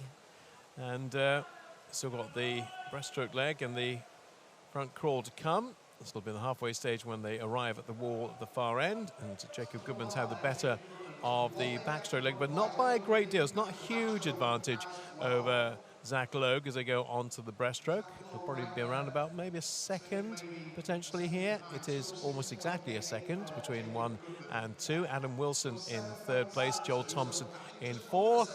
And now we can turn up the afterburners and see what the breaststroke brings for us and brings for them, of course. Yeah, it looks like Zach's slightly taking a little bit out of Jacob there, kind of caught right up from what Jacob gained on that backstroke. He's kind of caught him right back up and looks like he might even overtake it. Well, it's close. When we go to the sideways on shot, we'll get more of an idea. Zach Logue in 5, Jacob Goodman in 7. They're going to go to the wall together and just still marginally by a 1/10 of a second, about 9/100ths between 1 and 2. Jacob Goodman from Zach Logue. 3rd is Joel Thompson, and 4th is Michael Reese. Well, we know that Jacob's got a very good freestylers. Just looking down at his stats, I mean, he's got silver in the 400 free, silver in the 200 free, bronze in the 800 freestyle, all at the British Championships last year. So we know he's got a good freestyle. So watch out, Zach. Yeah, watch out, Zach. You might need to get alongside him if you want to have any chance of pouncing to win this. But those two are pretty much clear of everybody else. There's nobody else really in the frame as yet, although coming through now is Joel Thompson of Ellesmere. But he's a couple of seconds behind the top 2. There's only a 1/4 of a second and less between Goodman and Logue in 2nd, but we reckon that Jacob Goodman might have the stronger freestyle, although Zach Logue might have heard us and said, I'll show you who's got the best freestyle. How dare you. Coming along right alongside him, and he's actually pulling, well, say pulling away, it would be an exaggeration. He's probably just about got ahead. We can't really tell on the camber we're on. In fact, as you see, as we go to the sideways on shot, he isn't quite ahead of him, but it is tight between Goodman and Zach Logue. Joel Thompson in 3rd place. Nobody is going to overhaul the top 2, I don't think. And Jacob Goodman is holding on for all his worth. Zach Logue did put a lovely burst in off that wall for the first 50, but Jacob Goodman has got it. Now, keep an eye on the time. We're looking for a 4:25 here for Jacob Goodman, potentially here. 4:26 it is for our winner. So win for Millfield School and Ewendale. Zach Logue with a 4:27. So his personal best 4:27.34. His time today 4:27.23. So it's a marginal improvement, but it's an improvement, and he'll take that every time. And 3rd is Joel Thompson of Ellesmere, also with a 4:27. He's never been in the 4:20s before. He is now. Yeah, good for Jacob to get a 2-second personal best time as well. So that was a great race. But this is the one. This is the one, Bob, that I think both me and you are very much looking forward to tonight. This next open final, as Max Litchfield this morning just looked absolutely incredible, didn't he? With his brother Joe next to him. I think he might have something very special, planned or in the bag. Who knows if he believes that he can do it or not, but I certainly hope so. Thank you to Ben Lafferty, by the way, for telling me that University of Arkansas is where Anna Hopkin is. Did you not know? I didn't know you were debating it. Yeah. Oh, I must have missed that. Yeah. Must have nodded off there, Bob. I have that effect on people. You know, not sleeping pills. They just listen to a tape of me and they drop off straight away. It's very effective. Available on National Health these days as well. Right, the 400 IM for men, and I've been salivating at the prospect. I've got to that age now where I'm salivating anyway, but I'm particularly salivating about the 400 metres individual medley. Oh, gosh. And the Litchfields are in there. Mark Sharanek. Now, Dad accosted me earlier on and said Sharanek, not Zoranek, Sharanek. So now I know. Well, that's good. Yeah, absolutely. You can't pronounce everyone, this is right? this is what I want, because I'd rather get his name as accurate as possible. I've been saying Zoranek for so many years now. I think I just fall into it. Sharanek. Don't pronounce the Z, says Dad. Right, got it. I got it. One person I think we should talk about just before the race goes, because I'm pretty sure all eyes will be on the middle lanes, is Charlie Hutchison. As what a swim he had this morning, getting that, speak of the devil, to get that World Juniors and European Juniors time this morning by 2 seconds just from the heat. I mean, his personal best is 5 seconds under the qualifying time, but again, he's booked his spot on one of those teams and definitely someone to remember for the future. Mark is still, by the way, with Greg Troy at Gators, so he is still based in the US. Yeah, you were wondering whether he had finished his education this morning, didn't you? I think he was coming. When I spoke to him at the big ISL thing in December, I think he was coming to the end of it, so it may not be completed. It might be this year that it finishes. There's Joe Litchfield, formerly of Sheffield, as indeed his brother Max is. They've been in Loughborough for about a year now. And of course, just about a year ago, Max Litchfield was wondering whether he would be able to make it through to the next Olympics. He had all kinds of injury problems, was out of action, should have been on the Commonwealth Games team for England, wasn't, pulled out a couple of weeks before. Here he is, cool as a cucumber and looking absolutely pristine this morning. Looks like he's going to the Arctic. It's not that cold in here, mate. I know you're used to being in Sheffield where it can be a bit nippy, but it's warm enough in here, don't worry about that. Callum Laurie, Jacob Greenoff, Joe Litchfield, Max Litchfield. There's 3 years between them in age. Mark Sharanek, Brodie Williams, Charlie Hudson, Nathan Wells. All kinds of different things I'm looking forward to in this. See how Max goes, of course. See whether Joe can get around about his personal best, which is 4:18. I think he can go better. He went 4:22 this morning. I think there's plenty left in the tank there. And Mark Sharanek's 4:13 is his personal best. Time they require, Miss Adlington. Oh, it's almost like I'm doing the prices right here. Well, the first qualifying time is a 4:11.00 and a consideration time of 4:12.81. Well, the British record of Max Litchfield is 4:09, so if he's on form, that won't be a cinch, but it'll be relatively within his comfort zone. Might have our third man on the team here, potentially, for South Korea. So, University of Stirling, Bath, 2 from Loughborough, Carnegie, Millfield, Ellesmere, and Loughborough University. And you just pointed out the two brothers started exactly the same reaction time, 0.63. They're so in sync.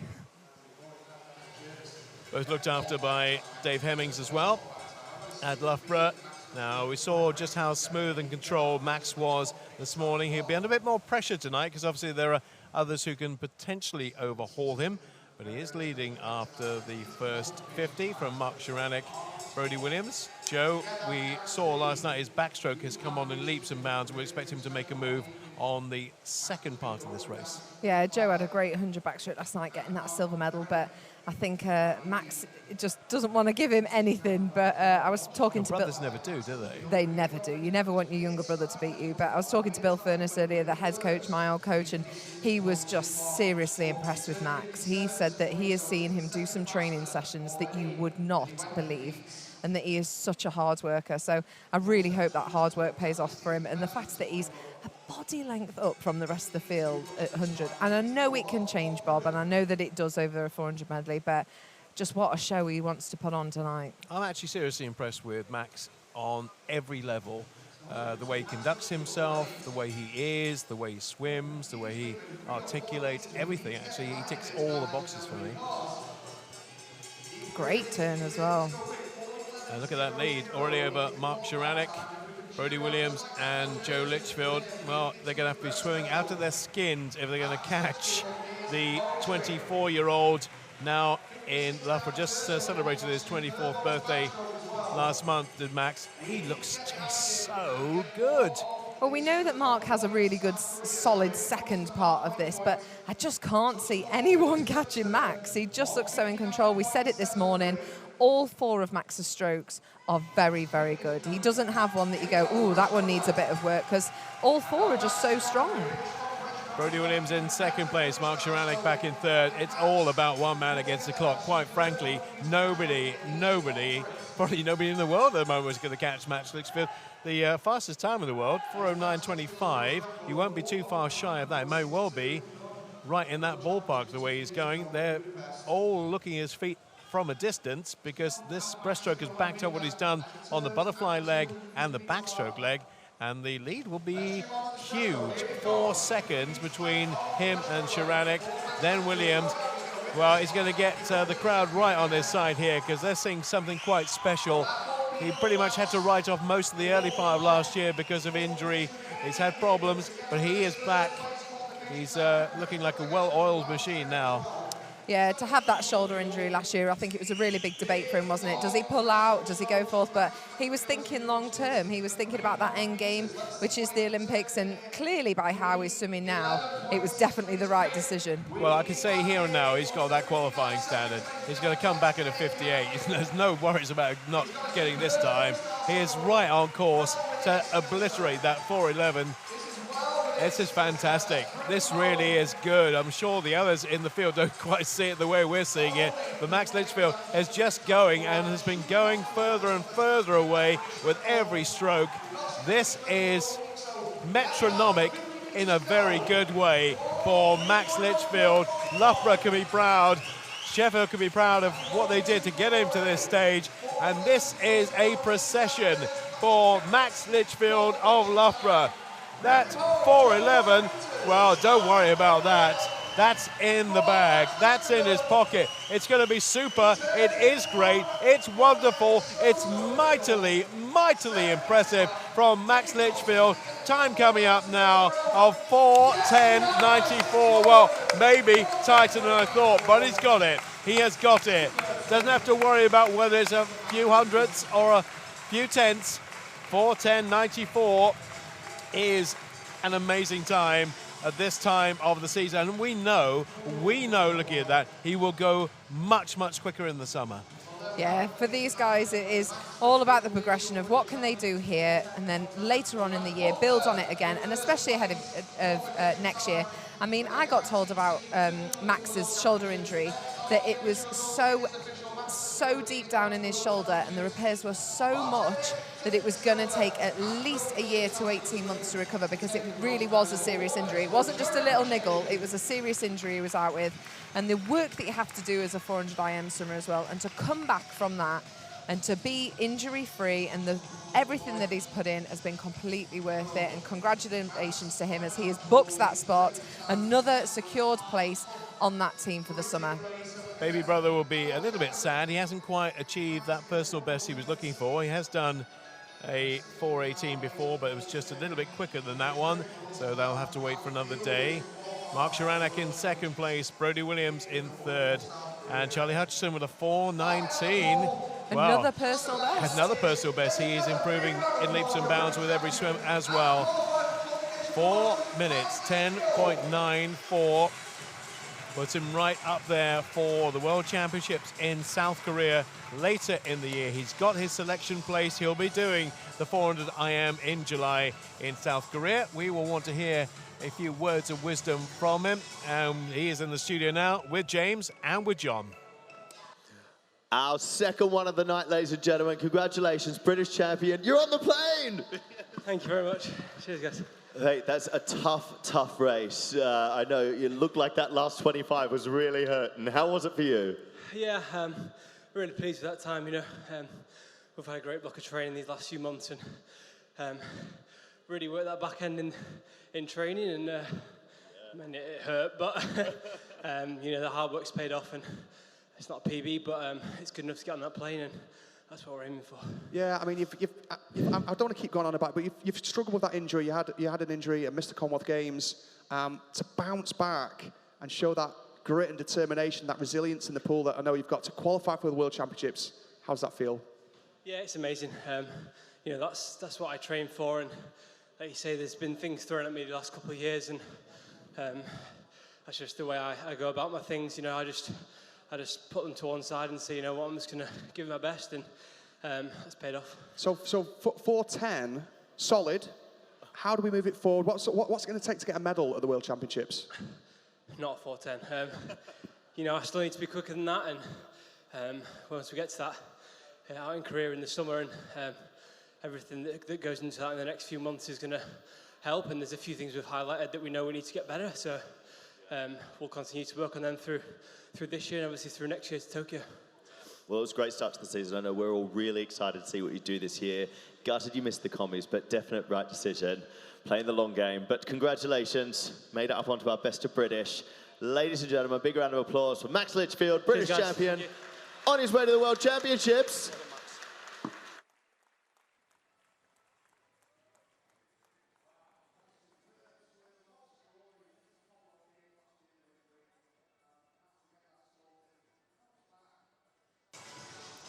Good work.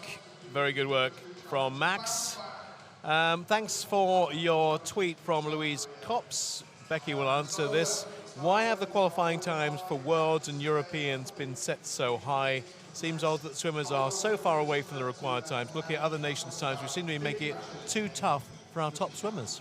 I think it's one of those, I think in the past, the mentality of British swimming has just been about, oh, well done, you've made a team, but then they never actually convert that. So by making it really specific that for these guys, the juniors, you should be achieving a European junior final. That's the qualifying time. Same with these guys to make Worlds. We don't just want to send people, because it is expensive and it is about everything else. It's about the mentality, the atmosphere on the team. If you're sending people on the team just to be on the team, to then not deliver, to then not be making finals, to then not be making podium, it's about kind of narrowing their focus and get them that competitive, because the rest of the world are doing these times. It isn't outside of the realm of the rest of the world. If you only have to look at the Australians, the Americans, the other countries, they are posting extremely quick times.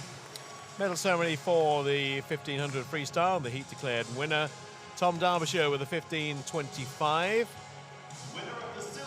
William Bell was second place from Leicester. Came through at the back end of the race to claim the silver, but well, the margin was absolutely colossal between first and second. It was 35 seconds between second place William Bell and this man, Daniel Jervis, who is on that plane to the World Championships in South Korea in July. He almost beat the British record. David Davis has got your time in his sights. He was marginally outside it, but he got the qualifying time, and Welshwoman to Welshman there with the gold medal from Jazz. Yeah, Jazz Carlin, one of Dan's close friends. I could see her in the stands opposite me. She was stood up, her hands were over her face. She was very, very nervous for Dan during that race, but what a race it was. That has definitely been the highlight of my week so far. Yeah, and we'll see him again in the 800 freestyle. Could end up doing the 4, 8, and 15. He might have a big choice to make when it comes to South Korea. Does he want to do all three? It's definitely going to be something that he's going to have to sit down with his coach, look at the schedule events, how it's going to work.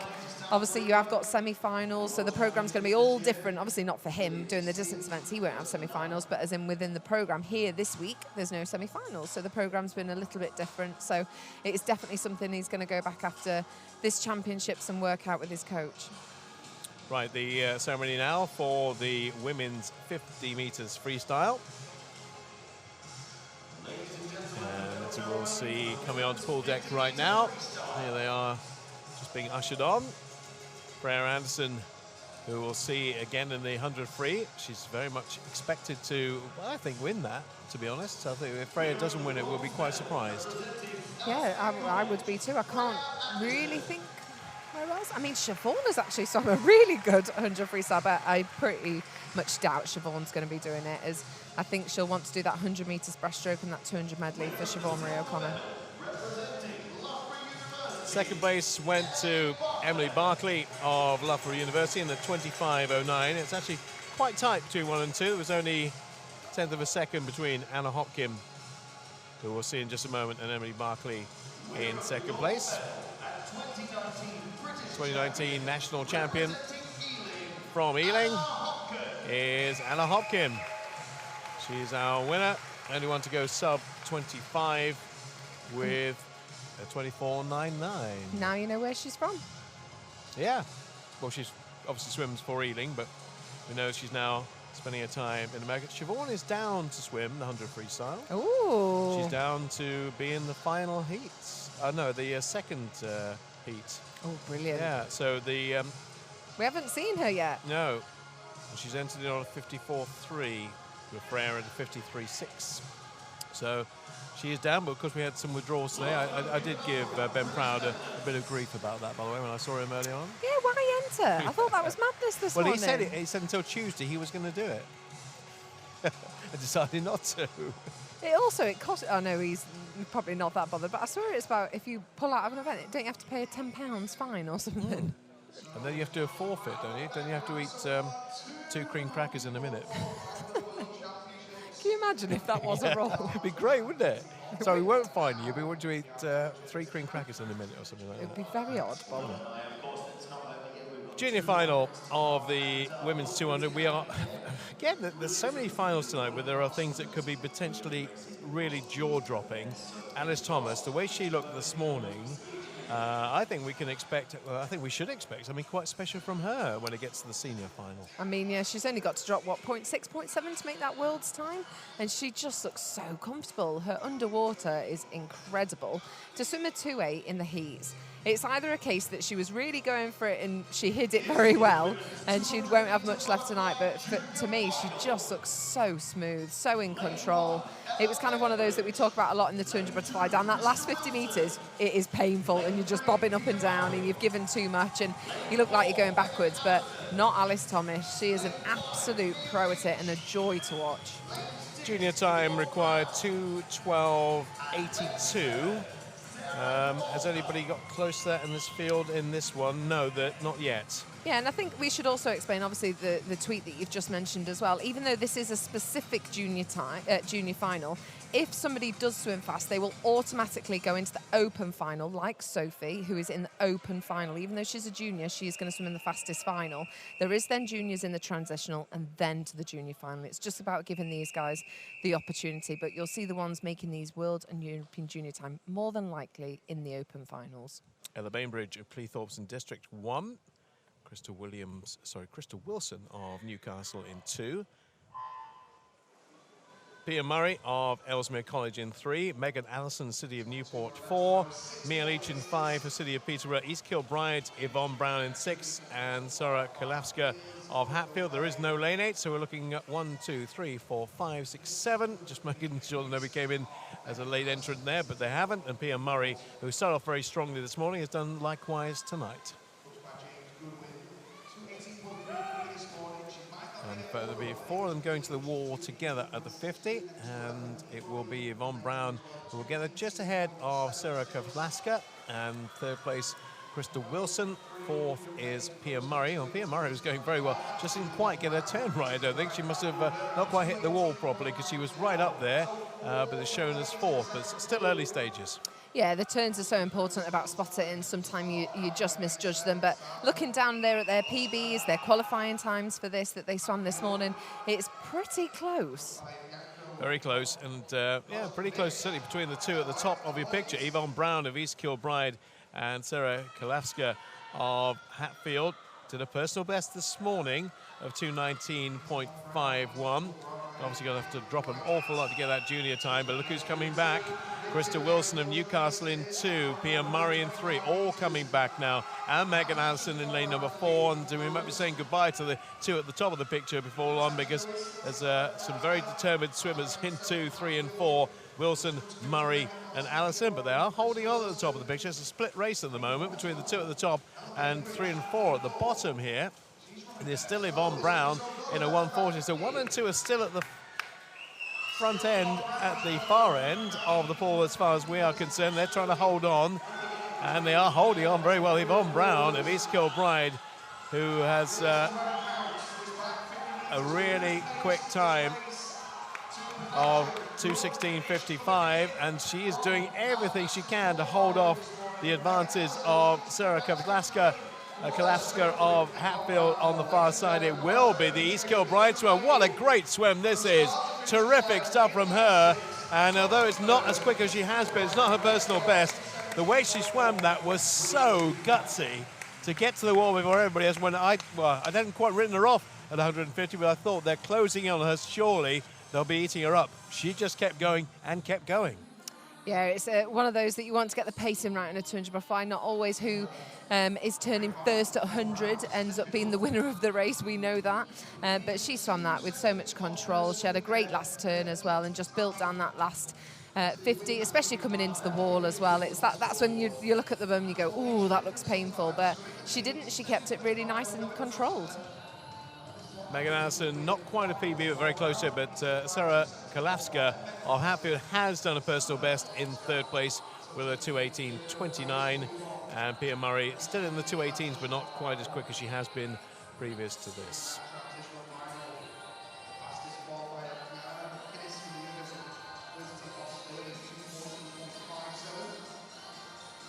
transitional final next. Let's let you know before we move on to that what's to come. We have the 100 freestyle final. There's so many things that are interesting about the 100 freestyle final.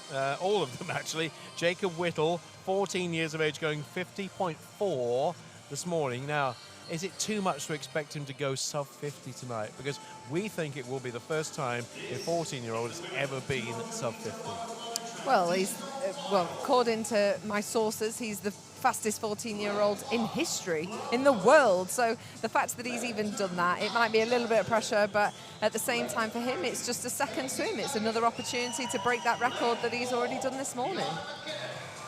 So the transitional 200 fly final, Fleur Lewis of Barnet Coptor. Rhys Gormley will be very pleased, very delighted to get a swimmer in a final. Abby Jackson of Crawley in 2, City of Leicester have Maisie Elliott in 3, Kiana McInnes of University of Stirling in 4, Lucy Thornton of Ealing in 5, Nikki Miller, East Kilbride in 6, Manchester Aquatics provide us with Emma Day in 7, and Zara Lallieu of Wrekin College in lane number 8. And how many juniors have we got in this one? Quite a few. We've got 2. We've got Fleur and Maisie, so lane 1 and 3. Those are the ones we'll look for that time. 2:16 is the best for Fleur Lewis, so she's going to knock a bit off her time, and 2:15 for Maisie Elliott. So they're going to have to find 3 seconds, 4 seconds from somewhere between themselves. What a lovely start that was from Emma Day. I think Mark Rose has been working very hard on her start. She glided through, but she hasn't taken the front of the race, however. That belongs to Kiana McInnes of the University of Stirling, who is well into her stroke and has opened up about a body length advantage, maybe a bit more over the rest of the field, but it's early stages yet, and as we saw, that piano, stroke elephant, stroke chest of drawers can arrive at any time. But she's looking very strong and very good at this stage. Yeah, looking down at her PB, she's been a 2:09 before, so she is the fastest in the field. The next one to that, due to personal best times, is Emma on a 2:11. So obviously anyone can do a personal best here to rival that, but you would expect Kiana to be out in front just based on the statistics and what she's done before. Kiana McInnes with a, as you mentioned, 2:09.64. She's season's best is 2:13, but she's turning now with quite a sizable advantage, just over 2 seconds over Lucy Thornton. Nikki Miller in 3rd, Maisie Elliott in 4th place. Now, this is the big job. Can she keep this going? Has she got the pace? Has she got the intensity? Well, if anything, she's pulling away, or seemingly pulling away from the field. It's certainly they're not catching her at this stage. No, it's pretty close, isn't it, for 2nd and 3rd place, but she looks really smooth. She looks in control. Certainly doesn't look like she's tiring too much yet, but we all know it hits just after this turn. Yeah, the... Bit of a ride in there. Yeah. Elephant's about to arrive at any point. Maybe she can thwart it and hold it off for another 35 minutes. That's what she has to do, does Nikki Miller of East Kilbride. And, well, you can see them all pretty much in a line behind her, but they've not made any real impression or any real imprint. So the next question is, what kind of time can she do? She's going to be pretty close to her personal best, you would think. But she might well be inside it. She is inside it. No, she's 2 seconds off her best there. So not quite a personal best, but I think she'll be really, really pleased with that because, like you said, her season's best is a 2:13. This morning in the heat, she went a 2:14. So she's really improved through that. So fantastic swim for her. She swam that really controlled as well. She took it out. It is gutsy. It is one of those that it's kind of very brave to do that, but it obviously paid off for her today. Well, it certainly has improved massively on her season's best, which was 2:13.09, 2:11.82, and she won that by nearly 3 clear seconds over Lucy Thornton and Nikki Miller in 3rd place. 2:11.8 to 2:14.7. Okay, Alice Thomas, can you do a Max Litchfield and get the qualifying time? We've had 2 already tonight with the Dan Jervis 1500 and then the 400 IM with Max Litchfield. I think we're expecting, on the basis of what we saw just a few hours ago, Alice Thomas to join the party. Yeah, the first qualifying time is a 2:07.13. And then the consideration time is a 2:07.89. This morning she swam at a 2:08.4, so we certainly know it's not out of reach, and she does have that personal best time of a 2:05. The other one to look out for in this race is in lane 7, Sophie Freeman. She's only a second off that European junior time. She is our junior in this. She swam a 2:13.7 this morning. She's got to go that 2:12.82. So it's amazing, the Ellen Gandy British record of 2:04.83. 2:04. It's a freestyle time, isn't it? Yeah, from March of 2009, so that's been on the books for over 10 years. Even as well as Alice is swimming, I don't think she's going to beat that time today. Well, she might do it Worlds this summer, you never know. I don't even know what Ellen's doing these days. She's not swimming anymore. I don't know whether she's still in Australia or back in this country. Probably still in Australia, I imagine. Well, that's Sophie, the junior, that we're kind of keeping an eye on. She's only that second off that World and European junior time, so we'll keep a check on her to see if she gets that qualifying time. Certainly shall. And there's Chiara Schlossen of Leeds. Did a season's best this morning, has been 2:10.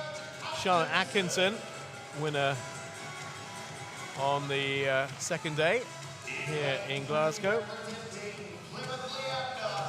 Laura Stevens of Plymouth Leander goes in 3. She's been in the 2:09s as well. Emily Large of Newcastle. Yeah, she's been down in the 2:07s when she's at her very best. 2:10 today. She can drop a bit more. Whether she's capable of doing a 2:07.13, not sure, but her personal best is good enough for the second consideration time. But this lady looked absolutely sublime this morning, and there's the look at that Welsh coat. flag. That coat was huge. Isabel Grant then of Sheffield, Chiara Schlossen of Leeds, Plymouth's Laura Stevens, Alice Thomas of Swansea, the Commonwealth Games champion from 2018, Emily Large, Newcastle, Charlotte Atkinson of Loughborough, Sophie Freeman of Plymouth, and Hannah Miley makes another final in lane 8. Exciting stuff.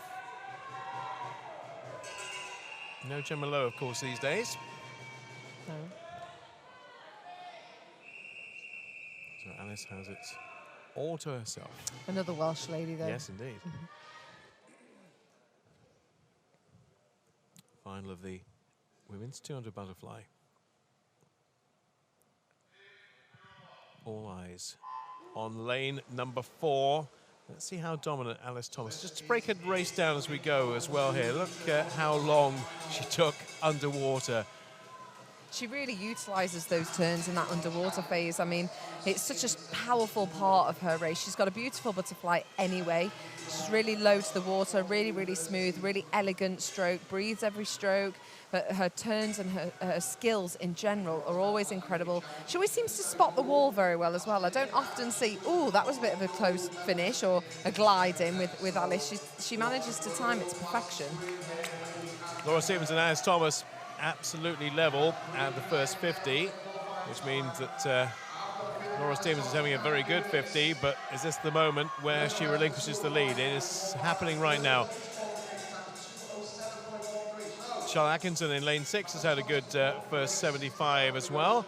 Alice hasn't got it all to herself at the moment. She's not as far clear maybe as we thought she might be at 100, but this is where, in the Commonwealth Games, she just went to a completely different gear and pulled away, and everybody else looked like they were standing still or going backwards as she was going forward at a rapid rate of knots. Yeah, definitely, I'd agree with that. That seems to be the most powerful part of her race. She's kind of not having it all. I mean, Laura Stevens down in lane 3, she's kind of coming back to her a little bit here. She's managing to stick with her. I don't know whether Alice just maybe gave it a little bit too much this morning, but let's see what she's got down this back 15. Can she get that consideration time of a 2:07? It's going to be quite tight. It's going to be quite tight for Alice. Laura Stevens pushing her all the way. Emily Large, likewise, in 3rd place. So remember that target time, 2:07.13. She has been quicker. She has a personal best of 2:05.45. Laura Stevens is swimming particularly well. She's got a 2:09.24 in her locker. But Alice Thomas now against the clock. 2:07.13. It's going to be mighty, mighty tight. Can she get there? I think she's got maybe a little bit of room for spare. Oh, That's a consideration time. Yeah, she hasn't got the first target time, but she's got the second one. 2:07.40. Laura Stevens with a 2:07.96. That is a huge PB for her. She's bypassed the 2:08 and gone straight to the 2:07s. And Emily Large with a 2:09. That's her best time of the season by quite some way. Now, it's an interesting one, this for Alice Thomas. She's not really, well, she's now smiling, fortunately. I wasn't quite sure how she felt about that. She would know the target time was 2:07, and she didn't achieve that. But she'll also, I'm sure, in that computer mind of hers, go, okay, well, that's a secondary consideration time, and we haven't had a lot of people yet, so I should be okay. Yeah, I mean, we've only got about 3 or 4 athletes on that team at the minute. So the fact that so many of them are doing consideration times. Molly got one last night. Amy Wilmot's got one. You're pretty much in a team of 30 would like to say that Alice is going. And for Laura Stevens, just missing out on that consideration time. So close. But at the end of the day, there's 8 wildcard spots as well to remember. So I'm sure Alice will probably be slightly disappointed with that, because this morning's 2:08 looked so easy, and that didn't look as smooth tonight, and it's only a second quicker. So it'll be interesting to hear from her. And of course, she wasn't pushed in the heat. She had it all her own way, and tonight she was challenged. So that makes a difference in the dynamic, doesn't it, on the swim? She was, but she was certainly smiling at the end there, so she knows she's done the job that she's had to do. She's got the consideration time. She couldn't have done better, more than that tonight.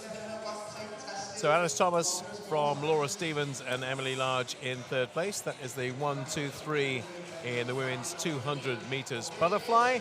Alice Thomas with that secondary consideration for the World Championships in South Korea. We'll hear from her now with John and James in the studio. Well, there you have it. New British champion under the consideration time. Job done. You got to be happy with it. Yeah, pleased with that. I mean, a bit out of breath, legs are gone, but... Oh, sorry. We want to hear you. We want to hear you. Yeah, it was a good race. Felt good, felt strong.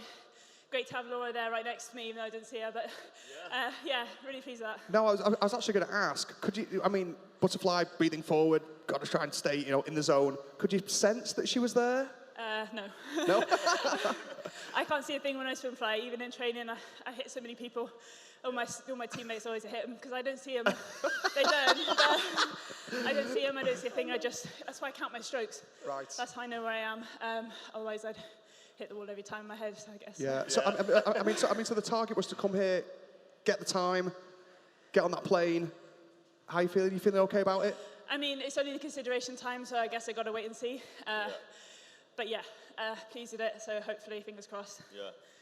And it's a tough race. I mean, you don't even seem like you're blowing too hard.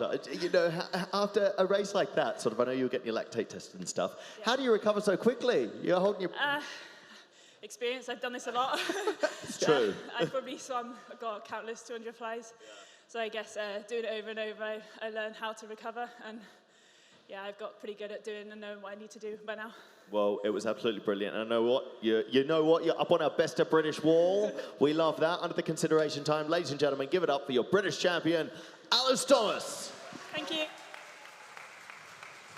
Yeah, seems pretty happy with that. She would love to have gone just a little bit quicker, but then, of course, everybody would. And that will be probably enough, almost certainly enough, to have her as part of the GB team for the World Championships in South Korea in July. It's going to make that 100 butterfly very interesting. Isn't it? Isn't it just? Well, obviously we'll need a relay team out there, so she'll be doing that if nothing else. Wow. All kinds of possibilities start here with the 100 freestyle. Now, normally with the transitional final, we go, well, that's nice, but it may not be anything special. We could have something very special in the transitional final coming up next. The junior first and then the transitional final. And of course, we'll have all the best of British 100 freestylers male with the likes of Duncan Scott and, well, there's plenty of new names in there. Tim Shuttleworth, for example, who did incredible times not so long ago in the 1500, now making a final of 100. He has definitely been focusing on those kind of 100, 200 events more recently. So it's definitely going to be an interesting one. But so is this junior final. I mean, we've talked about Archie Goodburn a lot this week. There is people in there that have been qualifying for those Worlds and European Juniors. So this is another one to add to his books. I mean, we've talked so many times this week about Edward Mildred, Archie Goodburn, Charlie Brown, one of your favourites. But yeah, it's been one of those that the juniors have been very, very exciting, and I love this event. I always think this event is one that is just exciting. You just, even if you don't enjoy swimming that much, if you watch 100 metres freestyle, you cannot say that that wasn't a good race. 50.05 is the time the juniors require to make their team for the summer. Michael Ripper of St Albans in 1. Well caught. Just dropped my pen, yeah, sorry. Well caught that too. Thomas Watkin of Royal Wolverhampton in 2. Adam Metcalf of Ellesmere College in 3. Archie Goodburn, we've mentioned him many times. We'll probably mention him a few more before the end of the week in 4. Ed Mildred of Northampton in 5. Charlie Brown, again, PBs everywhere he goes this week pretty much in 6. Sam Daly of Mount Kelly in 7. And Ian Evans of Millfield in 8. Look at them all go together. So much splash and so much dash, even though it's 100. And Adam Metcalf is the first to the wall. Second is Ed Mildred. Third is Archie Goodburn. Fourth is Sam Daly. That will change, probably change rapidly here. Adam Metcalf looking good, but so now is Archie Goodburn. Ed Mildred coming there. Charlie Brown's coming back in 6. Sam Daly's coming back in 7.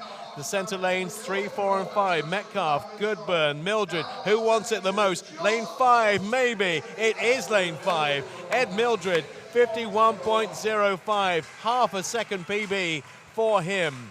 Archie Goodburn at 51.19. New PB for him. Third, Sam Daly, 51.33. And that's a new PB for him as well. We are heading, everybody, in the right direction with the men's 100 free. What a race that was. So close and so strong down that last 15 metres as well. I mean, it could have been anybody's. Brilliant race. Now, I wonder how Jacob Whittle is going to deal with some expectancy levels. He, I know, is on social media. He will know people are talking about him. He will know that people are sending all kinds of messages around. Have you seen this kid? Have you seen this 14-year-old kid in Glasgow? Not only people in this country, but the swimming world is now thinking, hey up, who's he? Hey What's up. he? Hey up. These are the Yorkshiremen who've gone to Australia, they're saying. But they're saying that. They're saying, who is this kid? Oh, we didn't know him this morning. Of course. And that's what this competition is all about. I mean, he's still very, very young. He's got a lot of growing, developing, changing to go. His training now will all be focused on this and looking towards that future. Is this fantastic? At the age of 14, to be doing a male sprint event is just absolutely incredible, because you do gain so much power, so much strength, so much technical ability. But now it's about tactics and how he handles the pressure and how he improves from this. So it's going to be a very interesting one. I worked very closely with his coach, Jamie Main. He was the assistant to Bill at Nova Centurion, so I know he's in good hands with Jamie, and Jamie's a great sprint coach, so I think he knows what he's doing, Jamie, so he's in good hands. Jamie was like somebody at the January sales, trying to get to the very front. He wanted to be there to witness this race, because he wants to be there in the thick of the action, and quite rightly so, because we shouldn't discount the other 7 women. We certainly won't do that. Harry Constantine of Hatfield, Martin Walton of University of Stirling, Jarvis Parkinson of Loughborough. Expected him to be in the senior final, but didn't quite get through to that. Matthew Richards of Royal Wolverhampton, Elliot Clark of Sheffield in 6, Daniel Jones of Swansea University in 7, and Lewis Barker of City of Manchester Aquatics. He actually equally split his 100 this morning. His 50 up and his 50 back were pretty much the same. How's he looking, Becky? He didn't have the best starts of the field, but I'm pretty sure he's going to come through now. He's kind of worked back that distance that he lost off the start. It's all pretty close at the turn. 24.03 for Clogg, 24.21 for Richards. Daniel Jones in 3rd place. Whittle with a 24.64 split. There he is up there in lane number 5, looking okay. He's a little bit behind the seniors, but he is coming back strongly at the end. Matthew Richards right in the mix. Elliot Clogg right in the mix. Lane 4 may well get this. Lane 4 will get it. Matthew Richards in a 49.98. And Whittle 50.37. He has gone quicker than he did this morning. Not a sub 50, but he has still gone quicker than he did earlier on today. 2 massive PBs in the space of a day, and that 50 will come, and it'll come soon too. Absolutely incredible. The fastest person, 14, to ever have gone that in the whole entire world in the history of the sport. And we should mention as well, Matthew Richards there, who did win that race in a 49, has got that junior time that he needed to make the world and the European. So well done to Matthew. Terrific race, and all that we hoped. And, well, Jacob Whittle did do what we wanted him to do, back up what he did this morning and improve upon it. Had he gone 51 tonight, we'd all gone, ugh. But no, he went in the right direction, improved on his time this morning, and that's what his coach would have wanted. And obviously they're looking at him as a potential big star, let's be honest. They're looking at him as a bit of 14. You know, they're mapping out maybe not Tokyo, but certainly Paris. Yeah, that race had it all. I mean, with Matthew dipping under that 50 mark for the very first time, getting that World and European Junior time, and then Jacob breaking that record once again is incredible.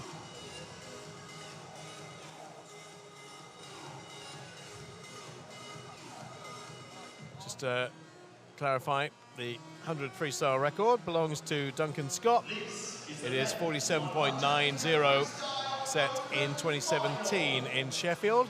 And we'll see him in this race, and we'll see him in lane number 4 very shortly. Let's do them in the order they're introduced.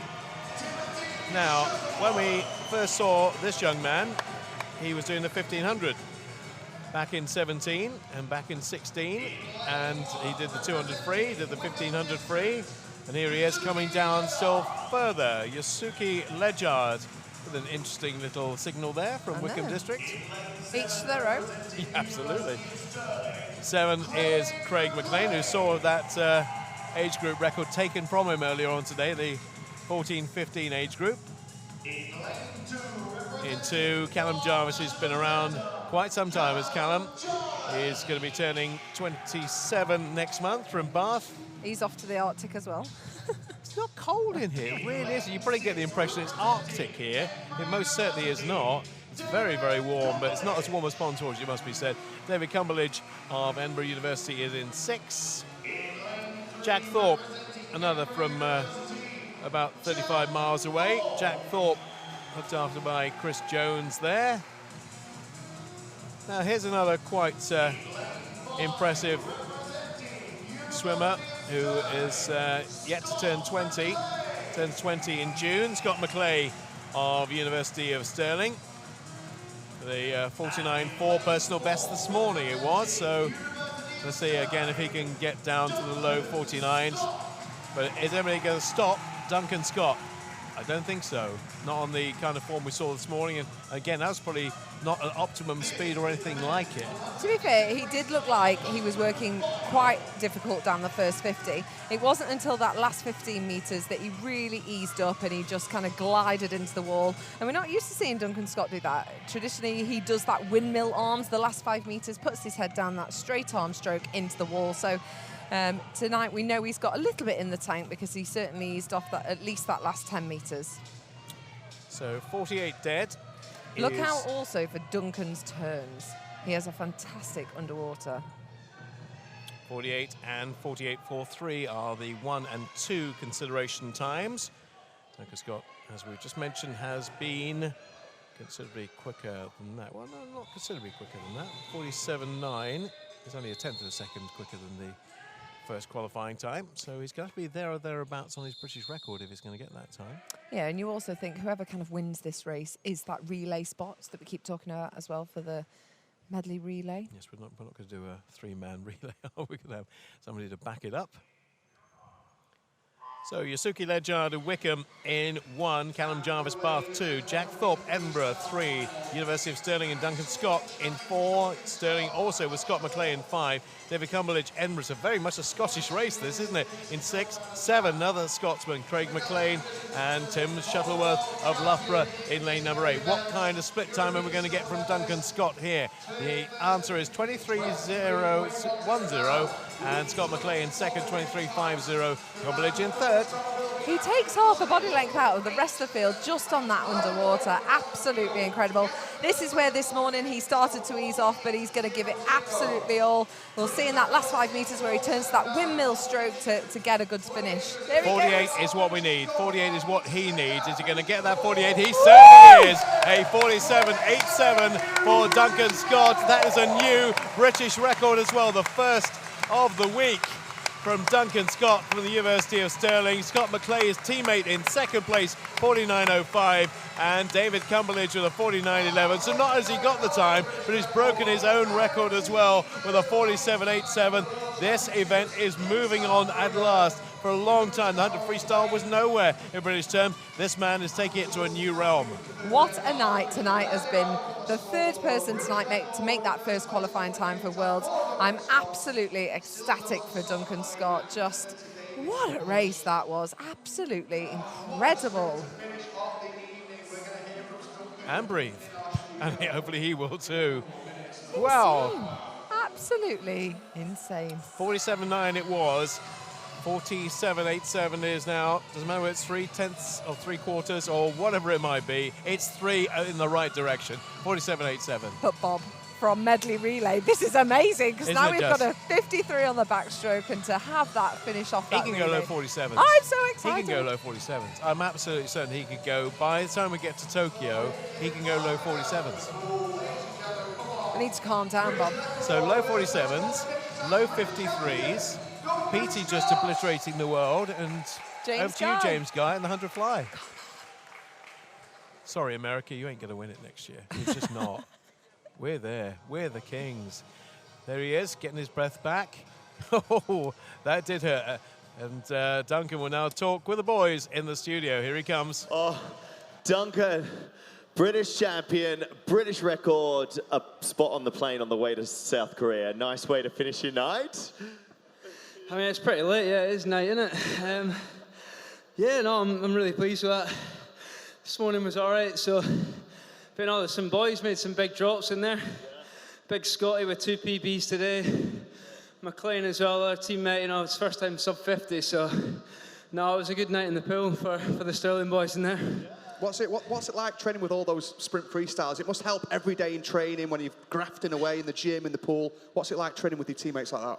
Yeah, no, it's hard when they beat me day in, day out. No, it's good racing. We've really got a good setup at Stirling. You know, with the institute so close, you know, the support we get is phenomenal as well. So, no, I think we're in a really good position, and for those boys to drop now as well, you know, it's been a long time coming. So, yeah. No, it was really good. No, I mean, I can see you in fantastic shape. Superb down the first 50, but just on the turn and as you came up, it just looked like you kind of found another gear. Is that kind of how you plan the race? Yeah, it was obviously to try and utilise underwater as much as possible. Yeah, I don't know, you know, the back end's usually my strong point. So it's just trying to get out there as fast as possible, but also as comfy as possible to bring it back as fast as possible. So, no, it was good. I think I might have put the head down a bit too early. I was sort of searching for the wall and hoping it was coming. But no, I think it was quite good. It was good, mate. It was a great race to watch. I know the crowd was behind you. It's been such a massive few years for you as well. You've had an incredible time with it. How are you sort of looking at the rest of the season? How are you planning on sort of progressing and moving forward as we head into the bigger meets? Yeah, so I mean, I've still got another 3 days here on a flight, so I'm 203. But yeah, looking on. Yeah, I mean, I'll just be trying to move that one. Obviously, I've not looked at it, not sort of broken it down yet, but, you know, there's always areas to improve. You know, if it's a start or turn, probably about half a second off Benny P's start, but, yeah, no, there's lots of areas to improve. And, you know, I think that's the whole sort of philosophy at Stirling. You know, it's about trying to gradual improvement and trying to always to look for little things to get better. So, no, I mean, I'm sure there's way more things that I can do better, yeah.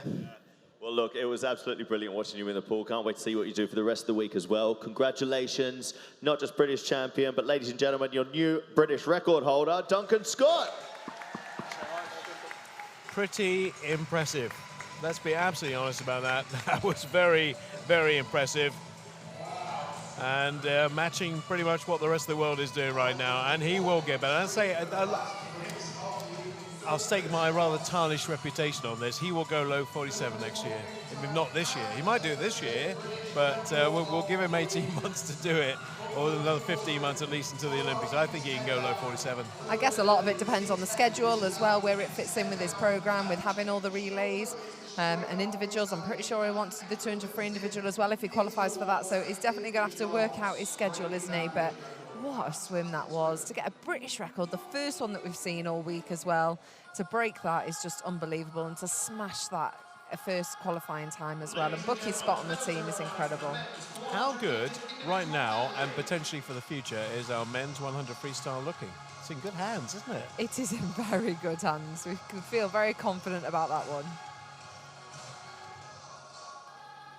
400 meters individual medley and another qualification for that South Korean team, and Brody Williams will get the bronze medal for the nationals for Millfield in a 4:17.22, and I think we'll be relatively happy with that because he beat Joe Litchfield into 4th place. Charlie Hutchinson had another great swim, the 17-year-old, another personal best for him in a time of 4:19.34. Yeah, I mean, he already got that World and European Junior time, didn't he, this morning in the heats? But he's gone, you know what, that's not good enough for me. I'll knock another 4 seconds off that tonight. There's Mark Sharanek of Carnegie, who will get... I think Mark could be slightly disappointed with that. Yeah, I think so, 4:16, because look at it, he actually finished considerable way behind Max Litchfield. Well, was it 5.3 seconds at the end between first and second? But this boy is mustard. Absolute mustard. Mustard? You not heard that phrase before? I don't like giving you an mustard, so I education. don't like... I'm thinking, oh, I don't like mustard, but I like Max. 4:10.94, and when he's fit, he delivers. And that's the whole point. You know, he went through that terrible 2017 into 2018 and should have been at the Commonwealth Games, wasn't. He's been playing catch-up ever since, let's be honest. He basically had, what, 6 months out of the pool, pretty much? Yeah, it was a serious shoulder injury. It wasn't just, oh, I've got a little niggle and I need to rest it for a week. It was something that he had to really, really work on that rehab long-term. He had to decide whether to have surgery or not. There was loads of debates going off, and actually it was devastating for him to pull out of the Commonwealth Games, but what a wise decision that was, as you'd much rather have a World Championships or an Olympic medal than a Commonwealth Games medal, so fantastic for Max. Well, just looking at the splits, looking at the last 50, he actually went slower than Brody Williams and Joe Litchfield, his brother, by quite considerable minutes. So there's a bit of margin to make up on the last 50 as well there. Now, I imagine he was hurting today quite a bit, so we can take that into account. But actually, there were two people who went a bit quicker than him over the last 50, so there's probably about 3 or 4 tenths of a second to make up there as well. Well, he's got plenty of time to do that now, hasn't he, with the Worlds being, I think, on the 21st of July, I think they start. So he's got plenty of time to work on those little things ahead of those championships this summer. Well, she went to the Gold Coast with England last year, and will be hoping to be involved in British swimming for quite some time, because she's still very young. Is Emily Large, only 18 years of age. Again, somebody we've seen come through from 15, really. So she's been around seemingly for a long time, but not really. Laura Stevens with a terrific 2:07.96. Pushed Alice Thomas all the way. Alice Thomas never really had any breathing space in this race. And that's a good recommendation for Laura, that she pushed Alice, who obliterated the field in Australia last year, and that's probably about as close as anybody's got. Yeah, it's nice that we have that depth now in British swimming, isn't it? It's nice that we've got 3 girls that are kind of all going under 2:10 and kind of encouraging each other on and bettering one another. And Alice probably didn't expect Laura to be that close at all, so it's probably a slight surprise for her, but one that she'll be kind of probably grateful for, that now she's got some competition. Secondary consideration time for Alice Thomas to get the first one, but I'm sure that will come in time, and the way things are looking, she's almost certain to be part of the British team for Gwangju later in the year in July. Of course, there'll be open water as well, and we'll have open water swimmers representing Great Britain out there too. But that's the 200 butterfly, and we have one more ceremony to go before we go and hand you back to the boys in the studio. And it's the first British record of the week at senior level. And he's just replaced his own is what has happened there. Previously, Duncan Scott set that 47.9. Almost 2 years ago to the day, 20th of April, 2 years ago. That's when he set that record. So it's nearly 2 years to the day that record has been broken. I can't decide whether I prefer Duncan's or Dan Jervis's race. They were both so equally brilliant tonight. Absolutely phenomenal racing from Duncan, and I love watching Duncan races. He's just got a really, really incredible technique, fantastic skills, brilliant turns, puts it all together to have that incredible finish, that last 5 meters where he does that windmill stroke to propel himself to the wall.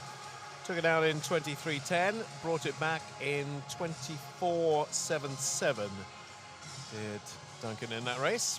There's David Cumberledge of Edinburgh. So it was very much a Scottish final, that wasn't it?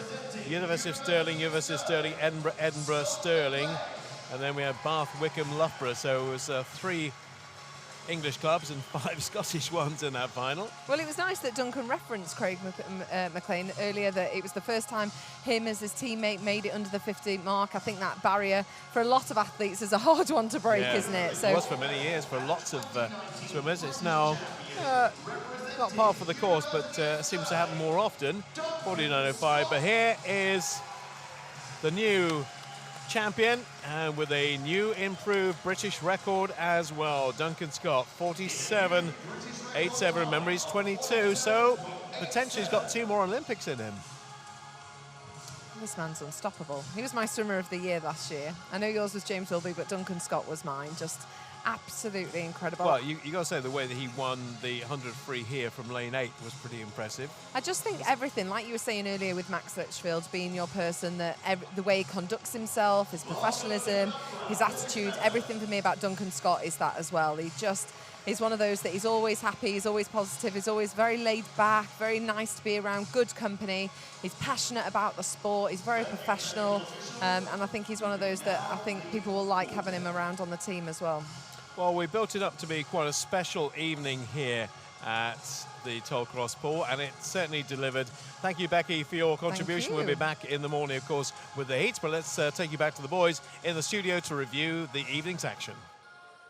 There you have it. Day 3 is done, and it was a massive one. We had 3 of our athletes tonight guaranteeing their spot on that World Championship flight out to South Korea, and another one making the consideration time. Yeah, superb. We called it Thumping Thursday. You heard Super Saturday, we had a Thumping Thursday. No, I mean, we only had 1 qualifier before this. Adam Peaty, of course, on 100 breaststroke. So tonight we've had 3 guaranteed people tickets to the World Championships in Korea. Also, Alice Thomas got the consideration time in the 200 meters butterfly. So what a night, superb. What a night. And I have to say, that moment, to start the night with that 1500 meter freestyle, that's one of my favorite moments in sport ever. This entire building was behind Daniel Jervis cheering him on down that final few hundred meters. It was incredible. Yeah, I mean, and that's what it was.